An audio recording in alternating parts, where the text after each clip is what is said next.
Long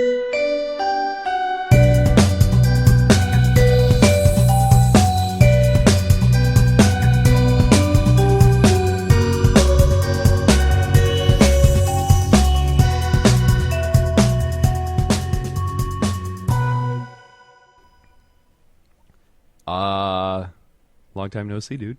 Hey, dude, what's going on? I know I had to do this sans Tyler fucking last time. How was that? Pretty creepy, but it went okay. Right on. I don't know why. I just didn't listen to it. I meant to, but I mean, I don't listen to our podcast either. So I don't, because I don't want to hear myself talk. Yeah. So this one I just didn't have an excuse.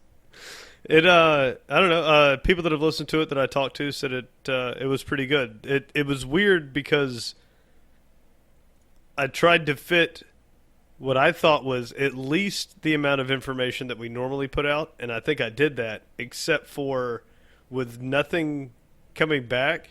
Yeah.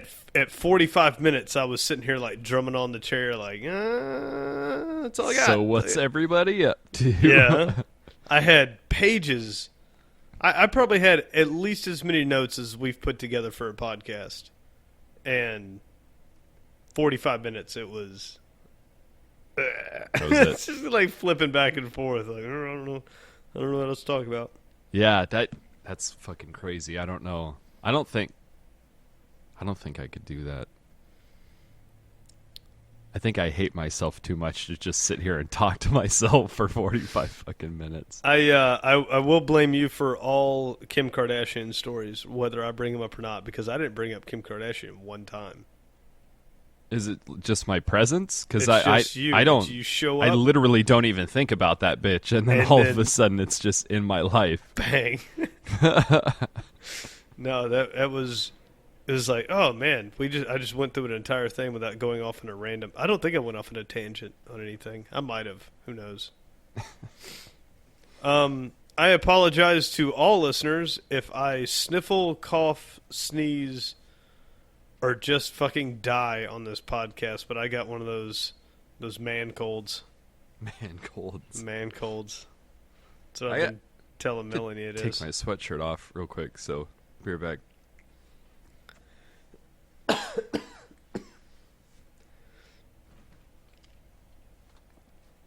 All right. Yeah, I had Sorry. to. I told Melanie that the man colds are serious, dude. They're way worse than any other cold. You can tell because dudes act like giant babies when you get them. I'm the fucking worst. It's so fucking annoying, dude. I hate when people bitch about being sick, and then when I get sick, like, I'll find myself about to say something like real bitchy, like, ugh, I just feel like hell. It's like, shut the fuck up. Like, why even share that information? You're just bitching. I was sitting. So my flight got canceled because someone got fucking SARS on it or something. I don't know what she was doing. Right on. This lady got sick in the back. Typical Florida shit. Yeah, she got sick in the back, and they had to take us back to the gate and unwheel her. And of course, she's too big to fit down the aisle. Like, her thighs just rubbed over each fucking seat as she went by. It was disgusting. Christ. And I remember sitting there, like, covering my mouth and shit as she went by, and I was like, I'm probably going to get fucking sick. And then the next day, I woke up and I was like, damn it. I got fucking SARS. I don't know if I just know when I'm about to get sick or if I do it to myself, but it seems like until I tell myself, you're probably going to get fucking sick, I don't get fucking sick. Right. I'm like, fuck that, I'm not going to get sick. I'll be fine. But as soon as that moment, I'm like, fuck. Like, that was that moment. Either, because I'm with you there, I was thinking about the exact same thing. Like, did I somehow make myself sick by worrying about her? Or is it that on a day-to-day basis, I'm not a gross person, so when something germy gross happens, I'm like, oh, that's... Like, I see it. Like, I'm like, yeah. That's it. Like when a little kid fucking sneezes in his hands and then grabs the noodles. Right. Oh, fuck me, dude. That was so bad. So, for the people that fucking most people that don't know the story, we went to a Mongolian restaurant where you put all the noodles and shit on your plate and then you take it up and they cook it, and we watched some like snot-nosed little kids like grab way too many noodles. Too many noodles, like they weren't going to be able to fit anything else in their bowl, and then rub their noses and sneeze and shit, and they get down the line and then realize they had too many noodles, so they came back and dug them out of the bowl and put them back in the pot, like the community bowl, and no one did anything about it. They just left them there. So we stopped eating and left. Yeah. That was, I think that I had eaten 2 bowls by then, Right. and we were about to go up for our next one, but that fucking line was a little long, so we didn't. And then we were sitting there just watching, and that's when you spotted those. That's so fucking gross, dude. Kids are gross. Oh, it was fucking bad. And that was the same thing. Like, this lady was just, she's fat, so her head's just kind of resting on herself, and then Sure. she's just She has just one to, of those built-in like neck pillows. yeah, that they just sell to on gross airplanes. you out, everyone at home. She was just vomiting down herself. Oh, gross! That fucking sick. Oh yeah. This wasn't good. This was like me, headphones on, volume up, leaning on the lady next to me who I don't know. I'm laying on you, ma'am. Like this is coming by me right now, and I'm making eye contact with this lady. Like, this is happening to you. I don't care how freaked out you are that I am on top of you. You can fucking sue me for whatever after this. I'm staying away from that monster that's stuck in the fucking... Because she kept getting stuck. She kept getting wedged in between the armrests as they were moving her down the fucking aisle. And they'd have to stop. And then when they try to jimmy her, she would just... like, over herself again. Oh, it was... Oh my fucking god, dude. It was bad. It was real bad. And I just... And like when she left, everybody on that plane was closer because of her. Because like people were like looking around at each other and fucking shaking their heads like this. Like, did that just fucking happen? Ugh. Yeah. Why didn't you I mean, there's bags in the back of every single one of those seats that you can yak in. Why wouldn't you just, not throw up on yourself? She might have made it in the bags until they started wheeling her out. They had to strap her up. Like she wasn't 500 pounds, but she was big lady. Sure. She's big enough that she has to squeeze down the aisleway of this airplane. So they have little wheelchairs, the skinny ones that fit in between the aisle. And when they put her in it, they strapped her arms and shit up. So she was tucked in a little bit more. So now she doesn't have use of her arms, so she would just look down and Oh, I understand. onto herself, and then they just kept wheeling her out. That's fucking vile, dude. How soon after that did you guys take off? We didn't. So they went. I missed my connection. I knew I was going to miss it. So they came back and they were like, all right, it's going to be a little bit of time. They got to clean the airplane. They got to come on and spray this shit down. We could have 45 minutes to an hour. If anyone would like to get off the plane, you have to take all of your bags with you. And you have to get off the plane. And you can get off or whatever. Mm-hmm. But as soon as we're ready to leave, you can go out there and sit next to the gate, or you can sit on here. Yeah. And everybody's like, oh, I'll just stay on here. Whatever. Nope. I've already missed my connection. I know I have. So... as soon as they say that, I get my bag and I book it off the airplane. And I was the only person that left. I have a unique advantage in airports. My dad was a pilot and my mom was a flight attendant. My mom was a flight attendant for 40 fucking years. I got the tricks down. I booked it off of there, and the guy was like, you got to stay at the gate. And I was like, don't talk to me. Mushed him in the face and hurried over to a gate that had already left to get to... a free agent that was there.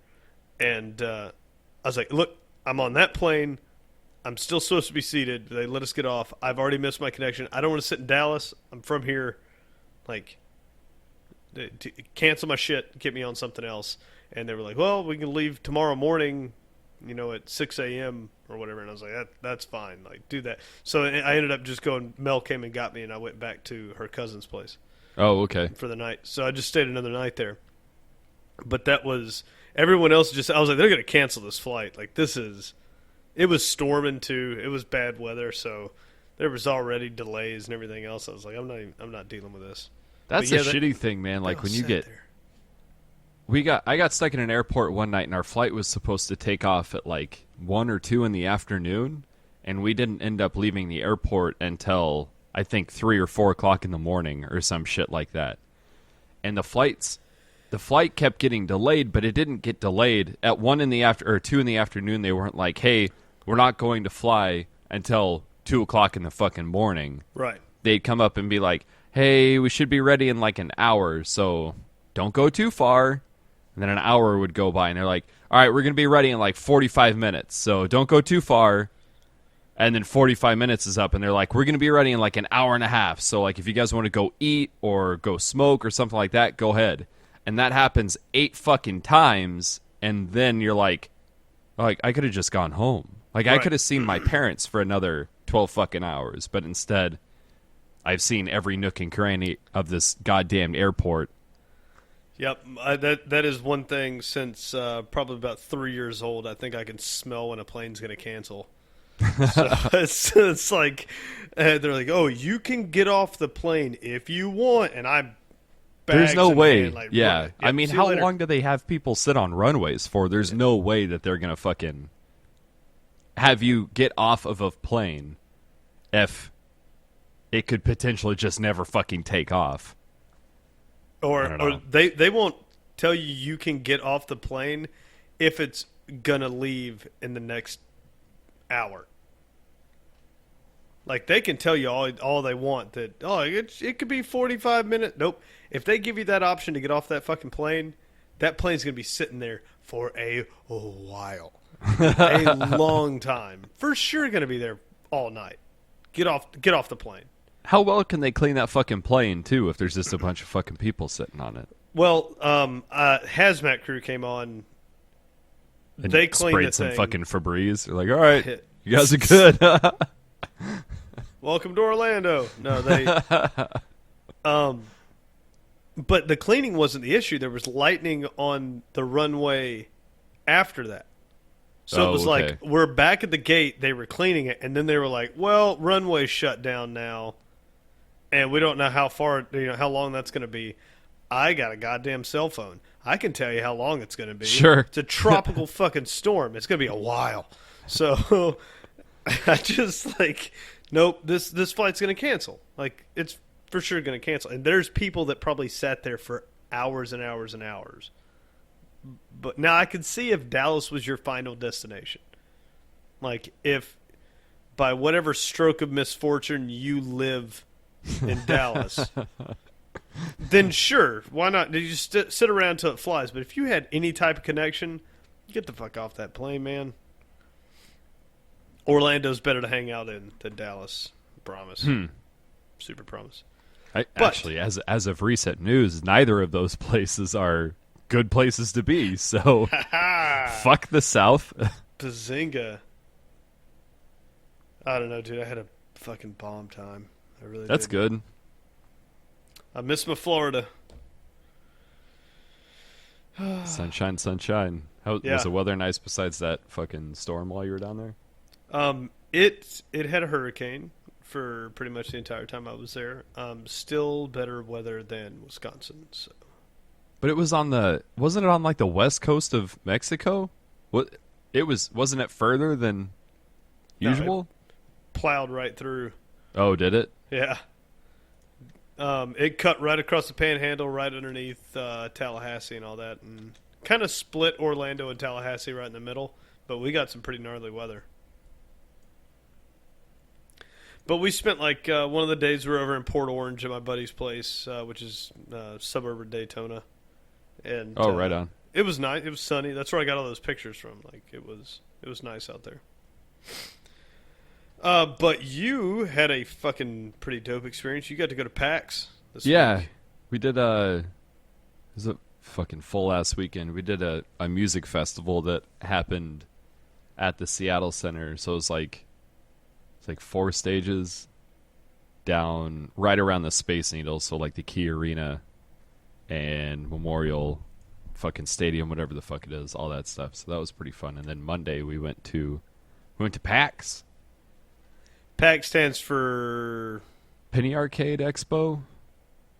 And Is it Penny really? Arcade, yeah, Penny Arcade is the guys who started out making comics about video games, and now they have expos around the world where millions of fucking people go, and like people are like announcing video games at PAX. right. All from a comic. I'm sitting here like Pacific at I don't know what it stands for. Yeah. Penny Arcade Expo, huh? Yep. That's crazy. It is crazy. I mean, I don't know if they have... I really don't think that they have anything besides... I mean, now. Like, I think they started as the comic book, or as the online comic, and blew up into this. Either way, never had anything to do with penny arcades. Yeah, I mean, they have their panels, and maybe that's how it started, like panels at like E3 or something like that, but I don't know. They probably got to the point where there were so many fucking people that they couldn't fit them into a panel room. So they're like, well, we'll just do our fucking panel once a year and invite some other people up. And then it just grew. That's what I would imagine. I haven't looked into the history of... Was there PAX. anybody notable there? From what I saw, it was... We went to one panel. It definitely seems like you need to go all of the days because the lines for the games are fucking long and the panels are spread out. Like the one panel that we went to wasn't at the convention center. It was a block away in a hotel. And that was also where they were giving away these big ass it's too far away for me to grab, but it's like you've seen those like the Comic-Con bags are like the big square ones that have the shoulder Yep. straps, Yep. so you can put like your posters and all that stupid fucking shit that you get there that you're probably just gonna throw away when you get home. But Or be like those assholes that sell them on eBay. sure, yeah, or be like the super cool kids that show up to next year's PAX with last year's bag, and you're like, don't worry, I've been here before. Yeah, I've been here before. Yeah, follow me, kids. But Melissa and I went to one panel, and it was a how to get fucking famous as a streamer, because I figured famous on the internet's famous on the internet, Right. potato. So Melissa's like, you should go, and I'm like, the inner me, like the real Tyler's like, I don't want to go see that. I want to go fucking play video games. And then like adult me, who is much less commanding in my brain, but I didn't want Melissa to know that I was a lazy piece of shit. So Oh, she I was knows. like, yeah, you're right. We should go to that. So we did, and that was neat. And they said the news that I knew was true, but I didn't want to fucking hear. And that was, if you want to be fucking famous, you have to use Twitter. And I fucking hate Twitter. So Don't worry, buddy. I Twitter the shit out of it. that's What that are we? was. We're at like fucking 2,600 Twitter followers now. I'm Oh pretty shit! stoked about that. I don't know. We were I tweet the shit out of it. I fucking fucking word. And Twitter has actually become useful to me for like so we teamed up with not teamed up but we've become buddies with a couple of game developers and one of them has sent a beta over a couple of Oh, right on. times. And like it gets useful because people will I don't do this, so I don't know. I guess they do it. Like you can type in a search into Twitter. Yeah. God damn it, we sound old as shit trying to explain Twitter when it's about to not be a thing anymore, probably because it's so fucking old. So you could search like PC gaming, and then anyone that talks about PC gaming will pop up. So like if you go over to the left hand side and you see all those like trending tags or whatever, like that was how today I found out. Today is the fucking 17-year anniversary of Oh, uh, the fucking Dreamcast. Dreamcast. Yeah, Dreamcast. Sega Dreamcast. So I mean, that was cool. Like, I didn't even realize that. But yeah, 9/9/99 was the Dreamcast launch date. So I think after we get done with the podcast today, I'm going to bust out the Dreamcast and play a little Crazy Taxi or something. They released that at E3. Do you remember that? They show up to E3 and they announce that their console released that fucking day. They're like, hey, here it is. Dreamcast is out, motherfuckers. And this is before the internet, so it's just like... I don't think it's before the internet. But... What? I mean, before it's like 99. the press was on the fucking internet. It's definitely a different style. Yeah, it's not like it is now. There was no YouTube, right? When did YouTube start? 2004? 5? Yeah. I mean, people are still reading their news at this point. Mm-hmm. Besides television. You had to watch E3 or something. Like you had to get fucking PC Gamer or something, like goddamn magazine to read about it. Yeah, exactly. There was no web coverage of That's E3, crazy. and if there was, it was like fucking sparse. But like they had no load up to like consoles coming out in fucking 2 weeks or whatever, or a month or a year. Hashtag Dreamcast, are you ready? It was just like it was just a bomb that they dropped. And you can go buy it today. All those who were reading this fucking press release a month down the goddamn road.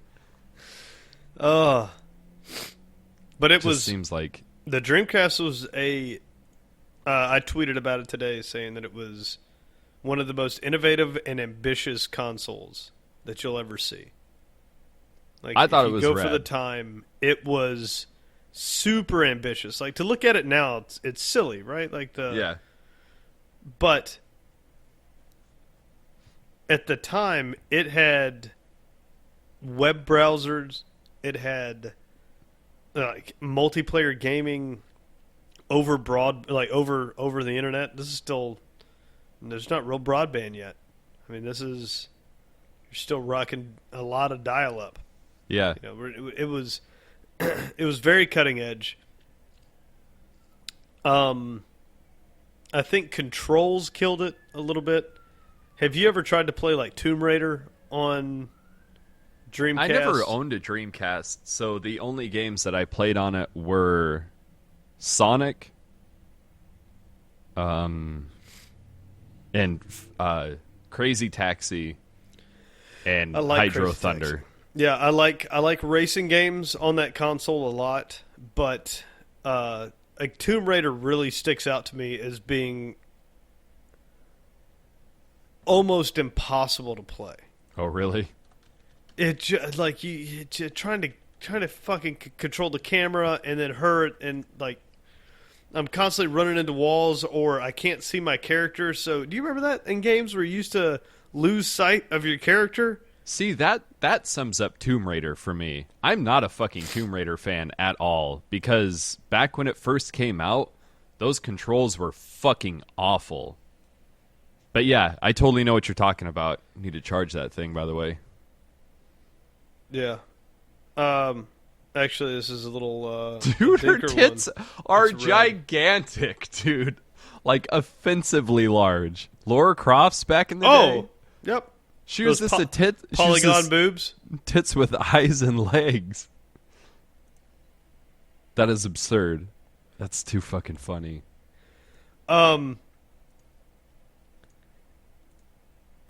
Is that rude? I don't know. I don't know if the controls were. I don't know. It was on Dreamcast. So like Dreamcast was even worse than I think some of the other ones, because I remember other games that were just almost unplayable. But the shooters were great. The light gun was awesome. Arcade classics were fucking bomb on that console. But then you get into like Codename Veronica and stuff. It's pretty hard to play control-wise. Yeah, that's another one. Like the tank controls, those fucking Resident Evil controls were never. That's why I never played those games. And I haven't played a single people love Resident them. Evil. Yeah. Yep. I can't fucking play them. The controls drive me nuts. And they were such big pushes on the Dreamcast that it kind of made the Dreamcast look like dog shit. You know, at least to me, like it. Now I didn't own a PlayStation. I was a Sega fanboy. I had Sega CD and loved it. I was always Sega. That was my console. So, up until Nintendo 64, I mean, I jumped over to the Nintendo side. And I had Nintendo before there was Sega. But, I never jumped on the PlayStation train. But I thought it was incredibly good graphics. The racing games were really good, and the light gun games were phenomenal. And it looked... Yeah. I mean, in comparison to what its competition was, which was, the PlayStation 1 and the Nintendo 64. Which came out right? later. Did it? Yeah, I think Dreamcast released prior. Let's see, it came out in... Why wouldn't you just put that at the fucking top of this Google information? When did PlayStation 1 release? Because we know that Dreamcast was $99.99, right? Yeah. It's fucking stupid. 94. And PlayStation 1 was 94? Okay. Mm-hmm. Oh, so when was PlayStation? PlayStation 2 would have been... The GameCube wasn't until 2005. No. Yeah. PlayStation 2 was in 2000. Okay. So it came out prior to PlayStation 2. Yeah. A few months. Mm-hmm. And had, I mean, it was a comparable system, but PlayStation 2, as far as sales go, blew it out of water. Isn't PlayStation 2 the most sold console of all time? Probably. Fuck, they stopped selling them, 3 years ago or something like that? Yeah. I think it has to have the record for the longest selling they just stopped making games for it. I remember my buddies in high school had them in their trucks. That was the big thing to do, was to put the Yeah, screen, man. because they got the little slims, and you could put it in there. Dude, this thing was even... Let's see here. It's got 16... Let's see here. So the CPU is 200 megahertz for the Dreamcast. For the PlayStation 2, it's 294 megahertz. RAM... Oh, the PlayStation 2 has 32 megs of RAM, where the Dreamcast had 16. And then video memory for the Dreamcast was 8 megabytes. And the PlayStation 2 was 4 megabytes. Jesus Christ, we've come a long way on that, huh? Oh, yeah, we've definitely come a long way. Fucking bananas. You know, the little... There's a lot of confusing things about the Dreamcast, like the fucking VMU. Yeah, those little, the little Tamagotchi-looking fucking thing. Mm-hmm. There's no way you're going to do that the entire time, right? I'm sorry, I don't think it's going to pop up on our thing, but I'm trying to put down a cough drop so I don't just start hacking into this fucking microphone. But I'm watching our recording bump, and it's not making it onto this one, so Tyler just has to listen to me chew this fucking... Ricola. Sorry, buddy. But, God damn it. Yeah, the VMU thing. So the first, I never owned a Dreamcast when I was a kid, but my mom let me rent one from Blockbuster. So, every so often we'd go down there and I'd rent that and fucking Sonic.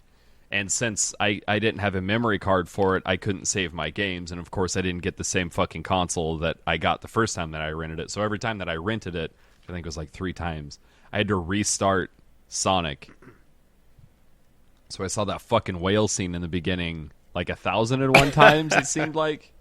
But I wanted to get those. I wanted to get one of those little handheld things because they had that fucking mini game where you could get those. What were they called? Chaos? Those little bitty guys? But you could get those and raise them as like a Tamagotchi on Right. the VMU, and I mean, I never owned the console, so I never saw the reason of actually getting one of those things. It's fucking crazy too to think about renting consoles. Like that's no longer a thing. Yeah. Right? Like you can't go down to Family Video and pick up Oh, an Xbox One. what the fuck are they called? CHAO, whatever the fuck that is. KOs? KO? I don't know.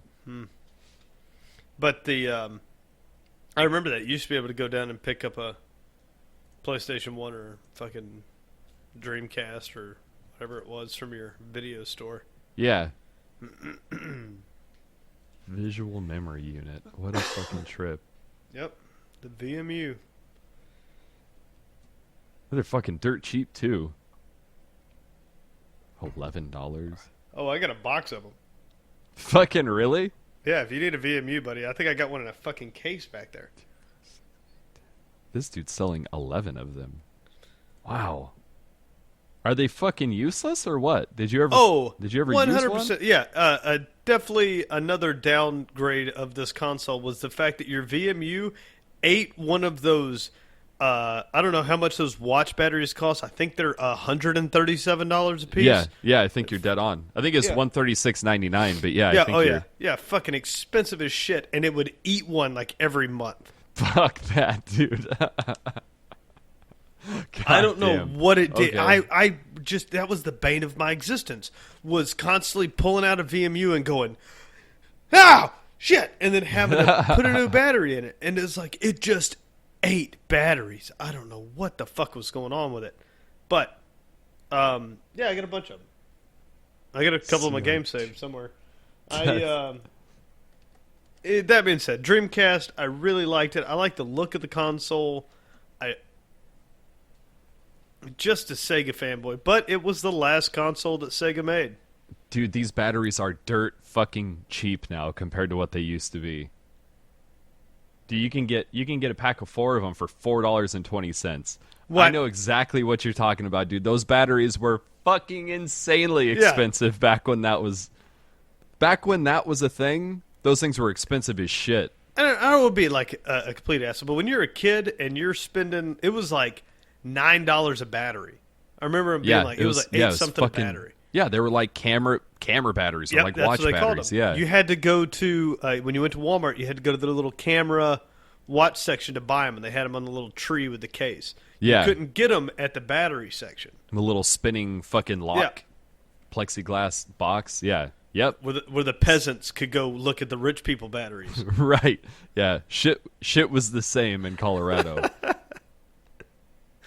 But that was so nuts. And then the N64 came along to relieve me of all my woes, and they went back to cartridges, and they made the big push that there was no reason for a game to be in a CD, that the size just wasn't there, and Mario 64 on a case, almost a cassette, looked on a cartridge looked better than anything they had put out on a disc. And how wrong they were. I mean, it's true that they did fucking fantastic things with that, but the cartridge That was about the wall, though, right? Like at that point, that's the weird thing. Like how much heavier. Like if you were to hold, say, what was the small game on the 64? Like, well, if you held anything in one hand and Ocarina of Time in the other hand, you can feel like a fucking noticeable weight difference between the two. And that was... The guys that were making fucking weird. Zelda were sweating trying to wedge it into that goddamn case. Yeah. Can we just make it bigger? Yeah. Can we make a CD drive that plugs into the fucking thing? And then they did. And they did. Have you kept up with that 64 DD that they had found? That some fucking Metal dude Jesus? found? Yeah. Metal Jesus found. Do you follow? I don't know if anybody knows who this is. As I say Metal Jesus, and people just don't know what I'm saying. Yeah. There's a guy. It's just a mecha Jesus that fucking. He's just a giant metal Jesus. He's just a metal Jesus. Just happens. Jesus is into shopping for.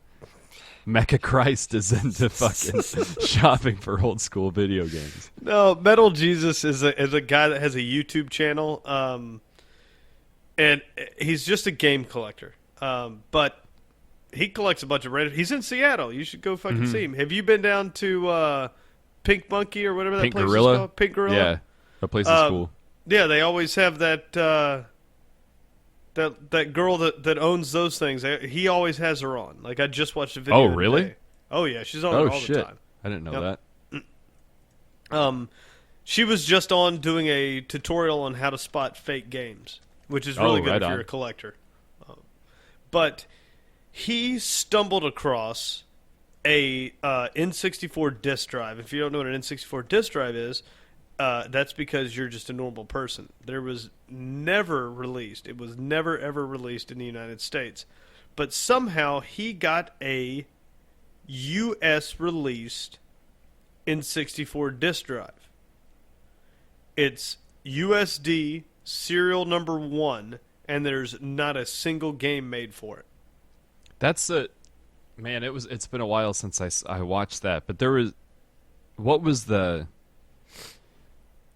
date on that was like 98 or something like that. Something fucking weird, right? I don't remember the date. It might have been. It might have been even I wish I remember. Prior to the release. Yeah. But it just said like USD number 1 was its tag on it. And it won't play any of the Japanese games because it's NTSC coded. And it wouldn't play the game or the blue developer's disc that it came with because it wasn't a developer system. It was a ready for release disc drive for the Nintendo 64. That's so fucking weird. Well, he just released another video about it, and it was good because he got this guy from Detroit that is a disc drive enthusiast came out, and he had a developer console. Yeah. And he has his own super rare version that doesn't require these extra hardware pieces that the other developer ones need. Yeah. It just plays the disc. And that one just did not. That one didn't even need a fucking. Did that one even need a Nintendo 64 on top? I think it needed the 64, but it didn't need anything else. Okay. Like the other developer ones needed like a language card and like some other things you had to plug in line with it to be able to write and read these developer discs. This one didn't. It was all built in. And they booted it up, and the disc that he got was just it was a test thing for developer drives. Gotcha. Yeah. I gotcha. Like it would show at what speed your disk drive was spinning at, or how much RAM was available, or whatever it was. Like it would just show you statistics. You could check things, just like specs, just system specs. And then he kind of went on talking about. Well, anyways, Japan has several of these games, but there was not many released, so it's super super rare. But that's the fucking bombed super hard, right? In Japan, I think so. I think it was just too complicated. They had that F-Zero, I think, was the only real good game for it. I think it was just it was another console. Like I don't think any add-ons to consoles ever did that good. Probably Sega CD would have been the best at that, or whatever. Maybe the 32X may have been perceived pretty well, but the 32X never even did a percentile in comparison to like the Sega Genesis or whatever. Yeah, no doubt. So I just think add-ons are a bad idea. It's weird that this is coming up right now because we're about to come up on add-ons again in consoles, and this is the first time that I can remember that they've done add-ons since back when they were trying to do this shit. And I wonder if, like, I wonder if back when the 64DD was coming out, the ability to spread information as well as we can do it now wasn't there. So that, like, I mean, I never even considered the fucking expansion for a Sega Genesis. That was never even a thought on my mind. I didn't even know what it was when I was a kid. Yeah, I think most people would buy. They saw like Street Fighter with the 32X on it, and they bought it, and they couldn't play the game, and then they were like, "What the fuck?" Yeah, and then they found out that they needed this Tuma to go on top of on top of their Genesis. I don't know, man. Like all the old consoles were big on trying it. Nintendo was real big on it. I mean, look how many add-on bullshits that I have. I'm looking at my fucking Power Glove right now. Like I have tons of little crap like that, and light guns, and all this stuff was big. Yeah. Rob the robot, the activator for Genesis. There was all these little gimmicks, like the joysticks. What was it called for Mike Tyson's Punch Out? Oh shit! I don't know about that. U-verse, U something. I can't even remember the name of it now, and I own one. It was back then. I think it was like the innovative thing to do was to throw add-on things to your console. What add-on for the new consoles were you alluding to? With PlayStation coming out with their VR. God damn it! Who was talking about upgrading consoles? Fuck, wasn't PlayStation talking about upgrading their shit? Like, putting out an expansion for their current platform? Well, they have the new PlayStation Pro and the new Xbox S or whatever it's called. Or whatever the fuck, yeah. Project Scorpio or whatever. That one's going to be standalone, right? But I thought the PlayStation... They both are. Okay. I thought PlayStation was putting out... The Scorpio's not out. No, the S is out. The Scorpio's not out. What's the Scorpio? The Scorpio's the one that has like the like it's stronger. So the S is more powerful and supports 4K video. People are buying this thing expecting 4K gaming, and it is not 4K gaming. Yeah. Yeah, so that's like it's the Xbox One Slim is all it is. They shrunk it down and they put the power block inside of the console. It's the same Xbox One, but since hardware has gotten cheaper over time, it's slightly more powerful than the initial released Xbox One. Yeah, but the Xbox Scorpio that's going to be released to support like HoloLens and shit, that doesn't come out until fucking way later. Okay. All right. I'm not keeping up with the console stuff as much anymore, but I know that there's people have been talking about like 4K gaming, like they keep saying it and then showing the new PlayStation and Xbox. And it's like that's not a real thing. Those two, they support 4K video streaming, not 4K gameplay. But if they word it right, then fucking idiots will come buy it. Oh yeah, it says like Xbox One S with 4K capability. Yeah, and everybody goes, 4K capable gaming console. 4K! And then it's, Netflix and their movies. Yeah, read that fine print. You ding-dongs. About to get F'd in the B. Yeah. About to go spend fucking $300 on a console that you already spent $600 on, so maybe fucking look into it. Or don't. Yeah. Find yourself with a copy of No Man's Sky. I don't know. Maybe wait. Maybe fucking wait. I'm trying to force myself to play that game more. Oh, I got home from California for like 9 days, and I had gotten No Man's Sky right before that. And the entire time I was in California, I could not wait to get back home to start playing World of Warcraft again. Because as far as I'm concerned, No Man's Sky is not out yet. And maybe one day when they hire people to work at that game company and they start making a game, maybe that will be something. Maybe. Did you see the Mario No Man's Sky they made? Oh God, no. Oh my God, you haven't seen this?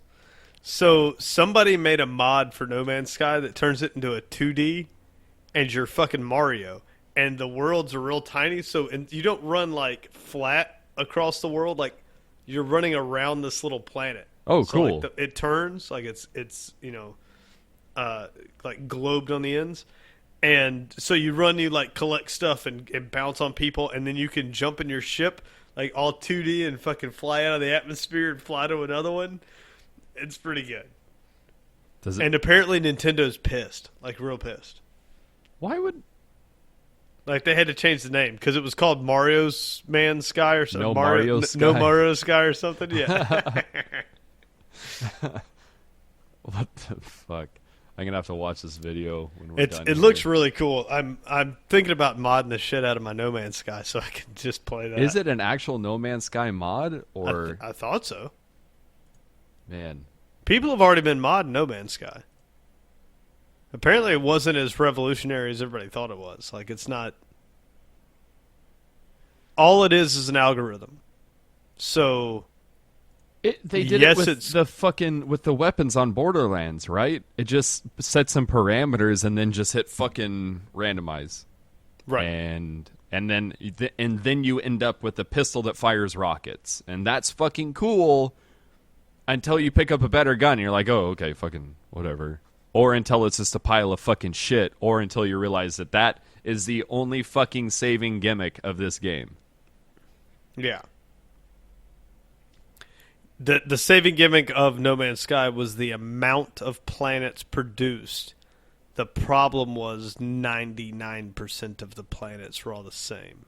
Yeah, the parameters were make it round, put trees, Give it a temperature, maybe but water.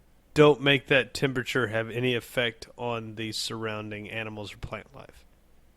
Yeah. Have You it freeze. murder the person immediately Yeah. as soon as they get outside of the cockpit. But life continues fucking normally on that planet. And you get away with it because you can say, well, you don't know if it could evolve like that. Right. Or it's just a video game. Yeah, landing on the identical, that looks like the same exact fucking planet 50 times in a row, but sometimes when I get out of my ship, I freeze to death, and sometimes when I get out, I burn up. Like, Just imagine being able to do that 11 quintillion times. Like, how fucking great does that sound? Speaking of Fuck those bullshit, yeah. Maybe eventually something that resembles a video game will come out. Maybe. But it's not here yet. I do have hope for that because the game itself, I thought it played well and the idea was great. I think if they can get their fucking engines to acknowledge, like when it says it's negative 200 to something degrees Celsius outside, if they can make that correlate into like a fucking ice planet, make it look like Hoth or something when I get Yeah. out, like that would be more believable. I understand that you can say, well, it's not, life could have evolved anywhere. Things just operate differently. No. Yeah. Like make it work with my fucking brain. So when Right. I get out and it's really cold, make it an ice planet. If I get out and it's really hot, make the fucking trees on fire. Something like that would give me a little bit more fun. Oh. It's Yeah. weird that I get to name planets where people already live. That was strange to me. There's just people peppered around this planet, and you show up and you're like, it's American as fuck. Dick It's like, ball. I deem this place, yeah. Cock sandwich, later losers, and then I got planets to name, and you fucking fly away to the next one. Yeah, and you for real name that planet. Like if someone Yeah, that's for accidentally always. yeah, if somebody accidentally steps across it, planet Dick and Balls is forever in the universe, and then you land and they're like, "Welcome to Dick and Balls." Yeah, we used to have a real name, but some asshole in a spaceship landed, God showed up, and stuck the flag in the ground, gave us the fucking double pistol, and then took off. Yeah, I mean that sounds like a fun game. Like with that idea, that's funny Oh, to me. games. So I just finished downloading and got through the kind of intro before we started doing this, but I got The Witcher 3 Game of the Year edition came out Oh, August cool. 30th on Steam. Nice. Did that come with all the DLC? All of it's $49 and comes with we're talking everything, the extra cards, Blood and Wine, both series of that. It comes with the weapons packs that were released, the different style, like you get the alternate character images that have come out. Oh, okay. Like it came with a list of shit, and it was $49 and available on Steam now. I just finished downloading, so I'm going to play the mess out of that tonight. Nice. Yeah, good I luck. I like that game. Well, here's the bad part. Like That I own the fucker game, is dense. and I played it on Xbox. So that was the last, I think, full title that I bought on an Xbox One Oh, okay. was The Witcher, and it was fun on there. Like I liked the game, so it was like, oh well, I didn't want to buy it on PC just to get better graphics. Yeah. But the Blood and Wine series adds 50 playable hours The to the game. It's so fucking crazy. Somebody was saying like to play it they had in order to play the original game content and all the DLC, they had 200 hours put into that game. Yep. And that's just steady content. That's not fucking off. Yep. That's That's where I'm at. That's where I'm at now. So I'm hoping for 2 hours of gameplay. I did fresh start when I clicked. You can buy this and just jump into Blood and Wine if you want to. Oh, really? Yep. And you start with the level 32 character with randomized weapons. Oh, right on. Well, that's cool.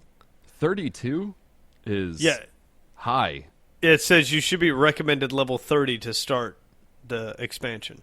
God, Because that's like the end of the game, right? Like you should be at the end of the game. You should be around a level 30. Okay. The base game. Well, that puts that into perspective. So I think I have like 45 hours or something like that into The Witcher, and I don't remember what level I was. For some reason, like 11 or 12 sounds right in my head. I can't remember what I was on Xbox. It's been I think so I long. stopped like right around the same time, or like right around the same point in the game that you had stopped, where that dude's fucking creepy baby is haunting them. Yep. Okay, yeah, it was like right a after little that. bit after that was when I stopped. I When you don't go know. hunting for her through the woods. Yeah, end the up little at the baby's like cabbage and floating stuff. through the air and Yep. shit, and you're out. And you follow it. Oh, Yeah, it was and right after that I quit playing. did you talk to the swamp hags, the three creepy bitches that eat kids out in the swamp? I don't remember if they eat pigs, but they are fucking creepy. One of them has like mouths for eyes or some shit like that. I put the baby to rest. Like I fucking got rid of the baby. Okay. So I had to have talked to him. Well,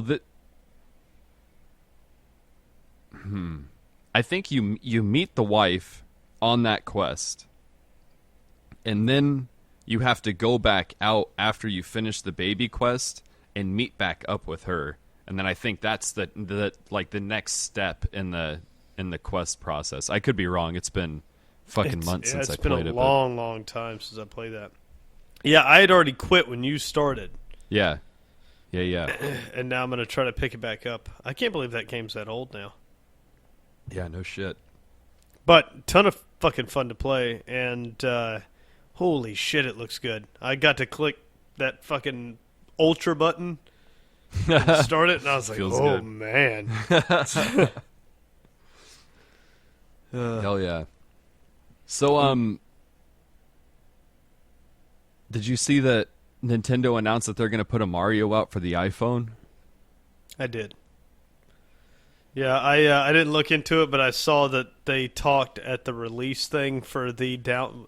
You know what they call it? The iPhone. Keynote. Yeah, it's the last iPhone to ever be made before the company goes out of business. Is that I think it's pretty close to that. Yeah. so? Hey, So people are saying the same exact shit that they've been saying for every single Apple keynote fucking ever. Maybe. Except for this one's the, hey, can you plug it into your car? Mm-mm. Can you plug your headphones into it? Nope. Well, an adapter comes with it. Yeah. Yeah. Did you see the commercial that Samsung bought immediately following the keynote? Like, that ended, and then they had a commercial play, Samsung did. It's like, no. I didn't watch the keynote. Oh, they had a commercial right afterwards, and it said, "You have headphones. We have a headphone jack." Galaxy Note 7. That was it. Like, that was the commercial. Man, oh man. Yeah, you're right. It comes with an adapter, or you could just make a phone that has a goddamn port in it, like they've been doing. But you can't make it thinner with the headphone jack. That's what was making it stay thick.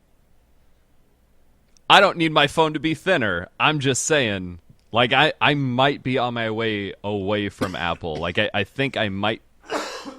Oh, excuse me. I might be done die on here with Apple, but I think I might be fucking tired of cell phones and like that, like keeping up with the Joneses fucking constant upgrade cycle of, well, a year's gone by, I should probably get a new fucking phone. Yep. I'm tired of it just seems like the software updates just slowly phase your fucking phone out. Your phone should still work fine. I have plenty of storage on my phone, but it's just starting to get a little fucking slow. Starting to drag ass a little bit more. It's like I don't know. It's just built to fucking fail now. A fucking coincidence that when they release a new iPhone or a new Samsung, like that same day, there's also a software update.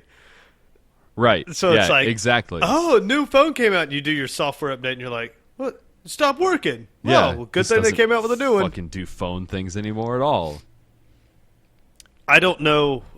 I say this every time, but I don't know what would make me upgrade from my S7. I've heard the S7s are good. But I'm sure I said that about my HTC or something. Like, I'm sure I was like, I don't know what would ever make me upgrade from this phone. And then I get it, and I'm like, oh, well, I gotta have this. Hey, you see that new shit? I know what would make me upgrade from the S7, and that would be better battery life. Because I have one of those big ass like Moby cases that go on the phone, so it has like another day's worth of battery. Yeah. So that's like a day of, like, I can just fucking rub that thing until I wear a hole in it, and then it's still like I can plug it in at night and go to sleep. But if I just have it outside of the case, like it's at 52% right now at 5:00. Like, I haven't used it much. I left the house at fucking 10 a.m. Yeah, same for mine. That's not good battery. Like, I want to be able to just to fucking use that thing until I go nuts, and then at 10 o'clock at night, 11 o'clock at night, it have 20% left when I plug it in or something. Not at 6 p.m. I'm like, oh fuck, I got no battery left. Right. So battery life is supposed to be getting improved substantially, right? But yeah, that I have the iPhone 6 Plus, and I don't fucking use it that much at all, really. And I mean, when we were working and we were when I was working with you and I was on the road all the time, then I used it a bunch then, but now I fucking don't. So like I charge it like once every 2 or 3 days. But on the days that I do, like if I have to go somewhere and wait for something and I fucking ride the train somewhere or some shit like that and I'm playing games on it or something like that, it burns the battery so fucking quick. Yeah, and that's where I'm at. Is I'm on the road, so it's like I'll talk to people and they're like, "Oh no, the battery life's pretty good." You're right. If I have a weekend at home, it's like I really don't have to charge it that much. Mm-hmm. But when I'm on the fucking road, holy shit, I could kill a battery in like 2 hours. If I really try, like I can hammer one out. Yeah, it's certainly not. Shit. Hello, dude. We've been on here an hour. You want to talk about some things? Yeah, man. We talked about the Witcher 3 Game of the Year edition. Like we said, it comes with every fucking update so far. So Gwyn looks different. All the people on there look different.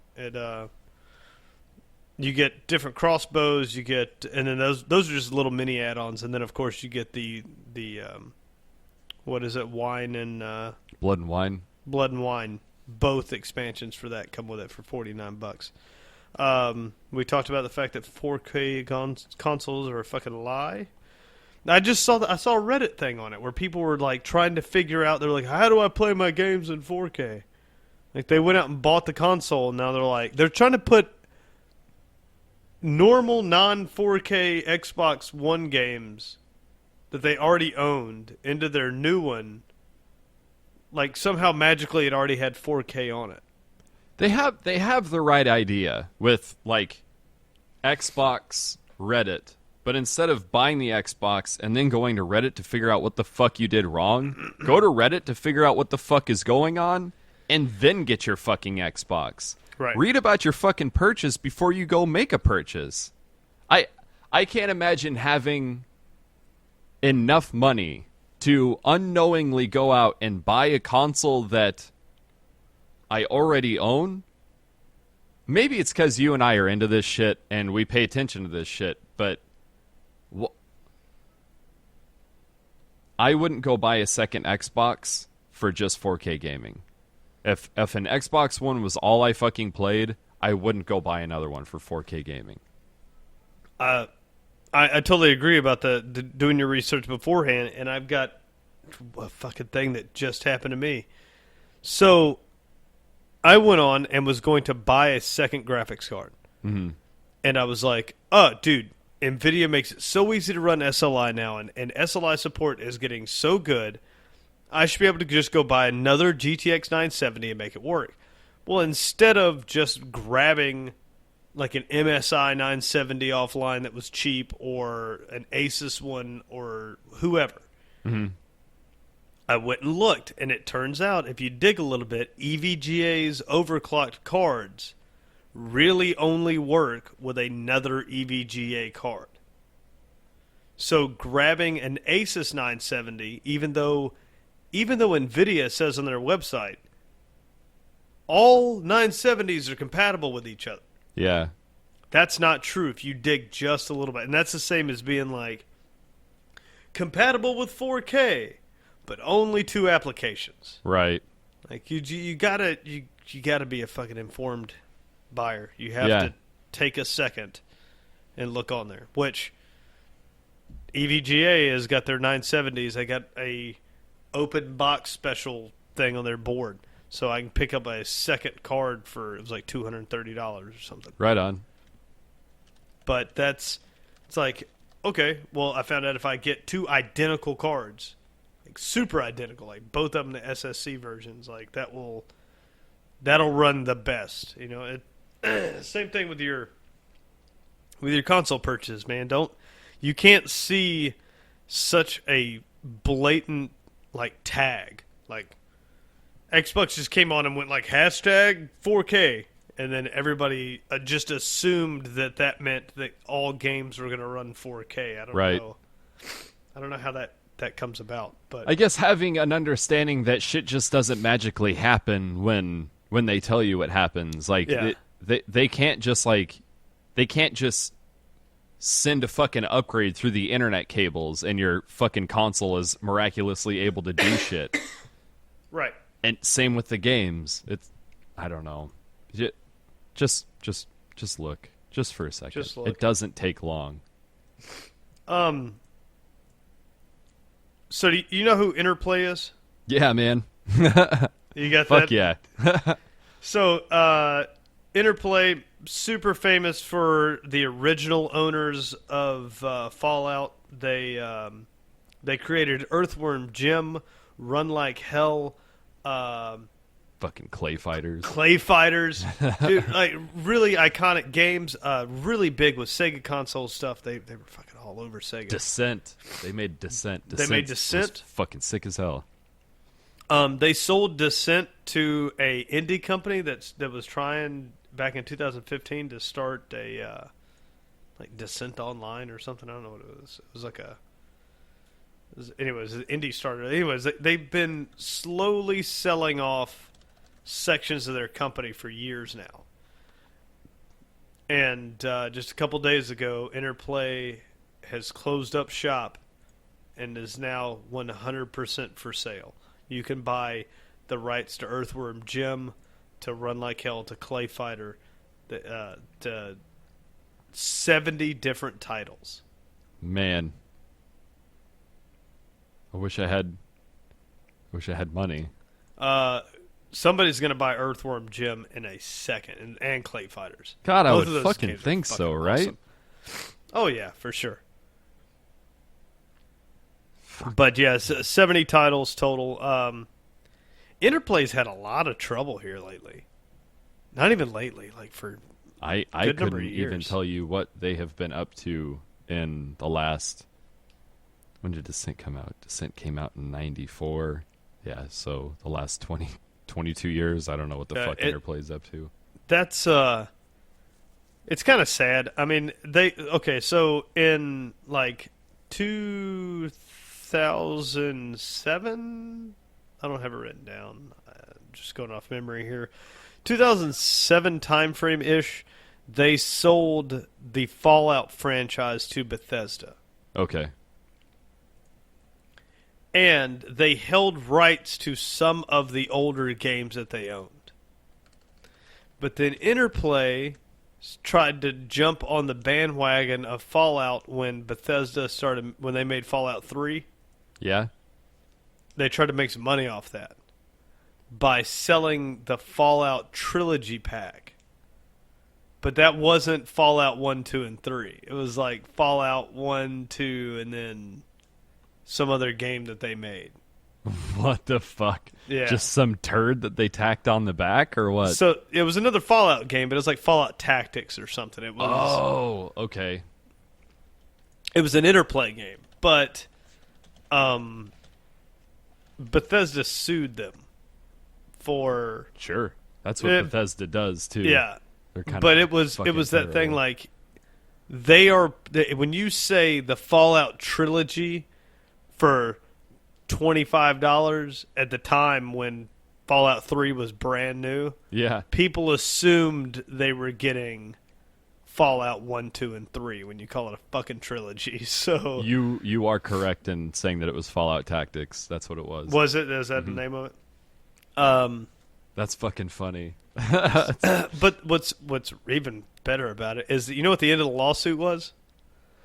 But Bethesda had to pay Interplay. What? But not for a penalty. They had to pay them $2 million measly dollars. And that's what the court ruled was fair value for the rest of Fallout. So now they own all. Interplay could no longer lay claim to anything Fallout. That's fucking stupid. So and that was in 2012. So that's got to be the end of it. In what world does that make any fucking sense? So two people come to a business agreement that amount of money is fucking fine. And then years go by? What the fuck? Interplay was under contract with a non-compete clause after they sold it. And one of the lawsuits was saying that by calling their packages trilogies was in direct competition of their Fallout 3 release. Then the second lawsuit was that any promotional Fallout things had to be run through Bethesda's department before it could be released by Interplay. And that they signed that. That was in their contract. They added these games to Steam without going through them. They made the trilogy pack without going through them. Like, they did a bunch of things just trying to make money off of it. Yeah. And apparently, I don't know exactly how the ruling went. I just know the outcome of it. And the outcome of that ruling was that the judge ordered a basically gave them the option just to buy them completely out for $2 million, where they no longer, they didn't have to run shit through them. They just didn't have rights to the game they created anymore. Man, $2 million. That seems like a lot to me. That seems like a lot to you? They already bought it from them. That seems like nothing. That seems like pennies to me. For that title? But they already bought it. They bought Fallout. I'm sure they gave them the option. And then they had to go back and give them more fucking money. Oh, I'm sure they gave them the option. They probably told Bethesda, like, they did this, whatever, or you could pay, like, instead of fining Interplay, they said, or you could just clean them out for $2 million. Because during the contract, they held rights to 1 and 2. Mm-hmm. But they had to go through this weird fucking mediation every time they wanted to put it on sale or add it to something. But to me, with like Fallout 4 now, super famous. And the other games always pop up. Like, I think for fucking $2 million, Interplay could have held on to that. But that's what Bethesda made that game, though. You let somebody, I don't know, I'll guess 25 and younger play what Fallout 1, 2, and Fallout Tactics were, and I can tell you right now they're not going to fucking like it. That game, the only similarities are in the title, and that's fucking it was a top-down. Yeah. I mean, it's like playing the original Grand Theft Auto. But there was no running. You're just like this, just fucking walked around and fucking clicked on things. It's like an isometric adventure game. I don't know. It looked like watching grass grow, and I never got more than, I don't know, 15 minutes into it.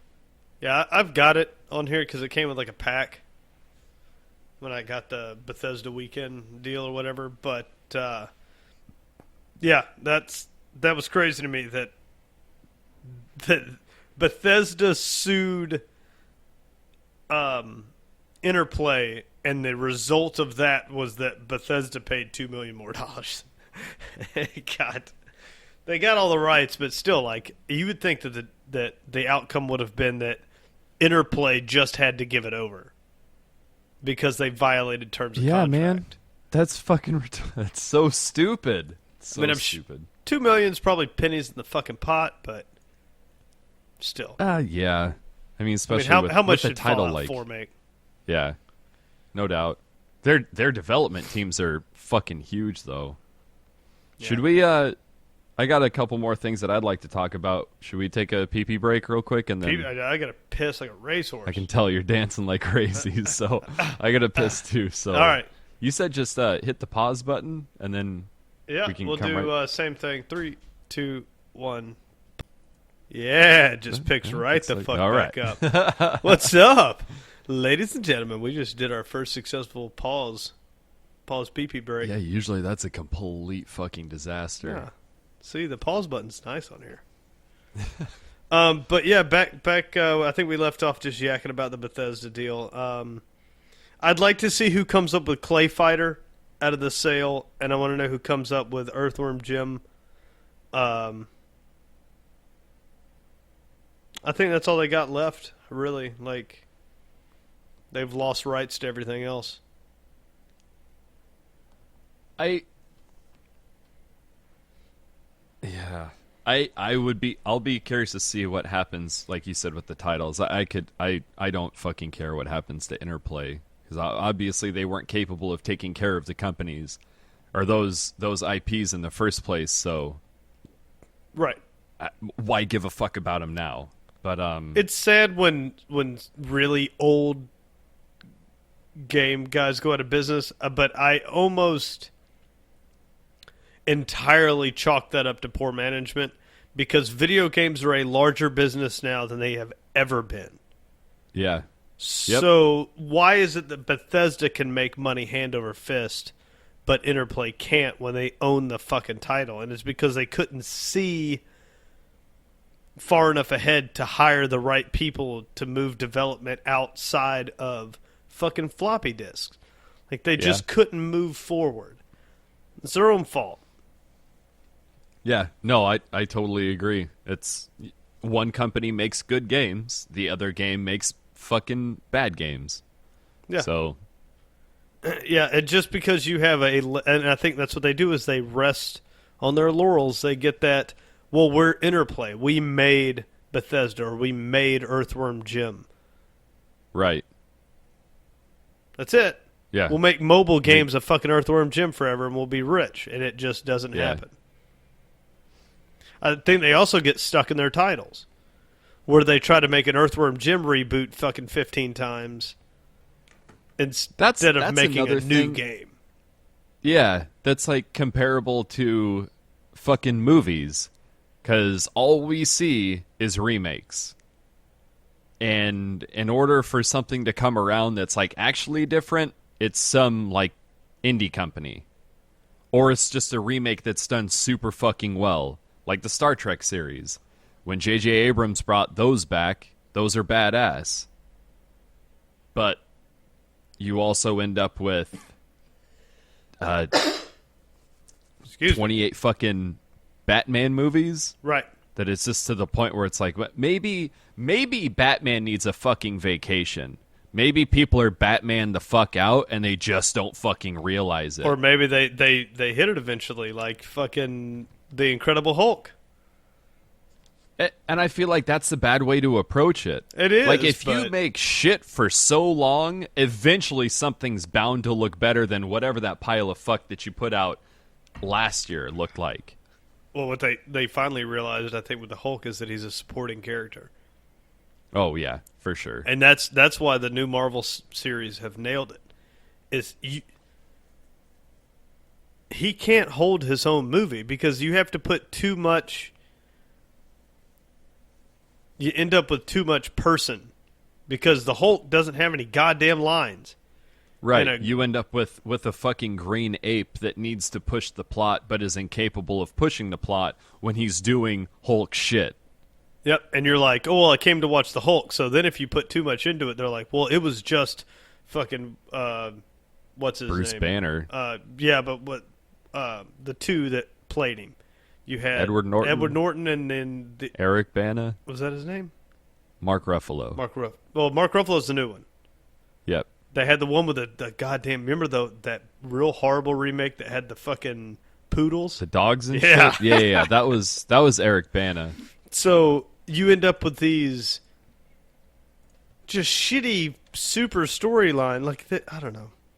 Just what he doesn't work. You need him to. You click to him and you're like, I'm a scientist, and these are numbers. And then he goes smash shit, and then you leave the peopling to the people. Let them... Right. He says, that's my trick. I'm always angry, and then he turns into a giant green fucking monster and punches a space dragon in the fucking face. Woo! That's what happens. That's what the Hulk is for. It's like, you just... And that scene... Fucking killer. That was badass. That's all we need him for. Don't try and make a full fucking movie out of it. He was good in that literally 5-second fucking clip. Oh, when he bashes Loki, whacks him back and forth, the whole place erupted. It was hilarious. If the whole movie was fucking Hulk, you've been like, dude, come on. Like, Yeah. That's what I'm wondering. I think he's supposed to be... It might be real fucking funny, though. I think Hulk's supposed to be in the new Thor movie. They're like buddies. It's like you and me, and me and you. They go off together. So we'll see how that plays out. Are they going to do a Planet Hulk? I don't know. For some reason, that's like in the back of my mind. At what point do they go full Planet Hulk? We're like, well, at what point does Hulk just start talking and he doesn't change back anymore?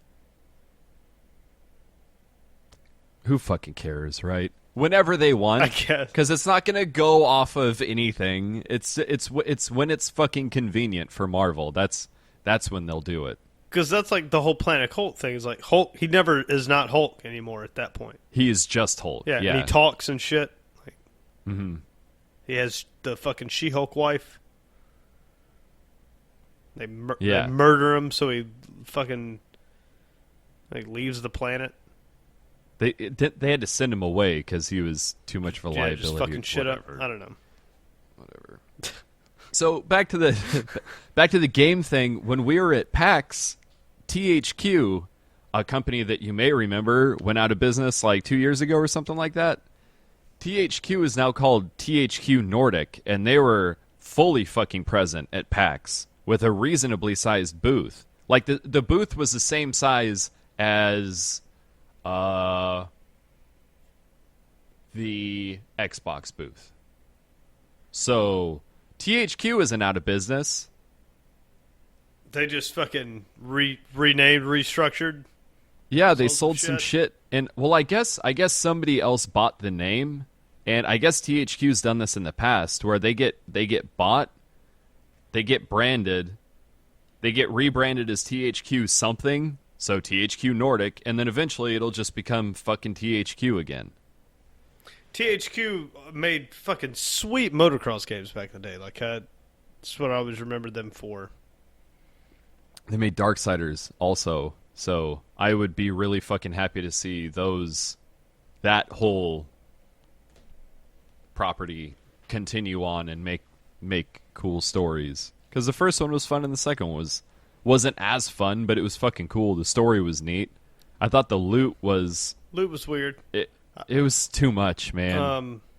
In my opinion. I've been playing. I got the Darksiders 2 Definitive Edition when it came out. Stupid.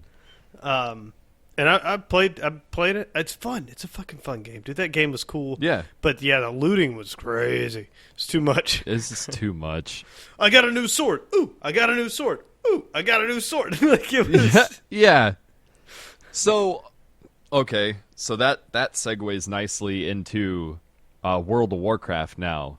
So, if somebody listens to this and they're super into World of Warcraft, and I apologize for not being deadly fucking accurate with this information. Your dad's gonna fucking destroy you. My dad doesn't listen to this. He has better shit to do. So the new expansion raises the level cap from level 100 to 110. It adds a new playable class, which is a Demon Hunter, which is available to Night Elves on the Alliance side and Blood Elves on the Horde side, and those are the only two races that can play it. And it adds a whole bunch of fucking new dungeons, new area, adds this new like talent tree mechanic. But what it also adds is these fucking weapons that each class can be played on 3 different talent trees, right?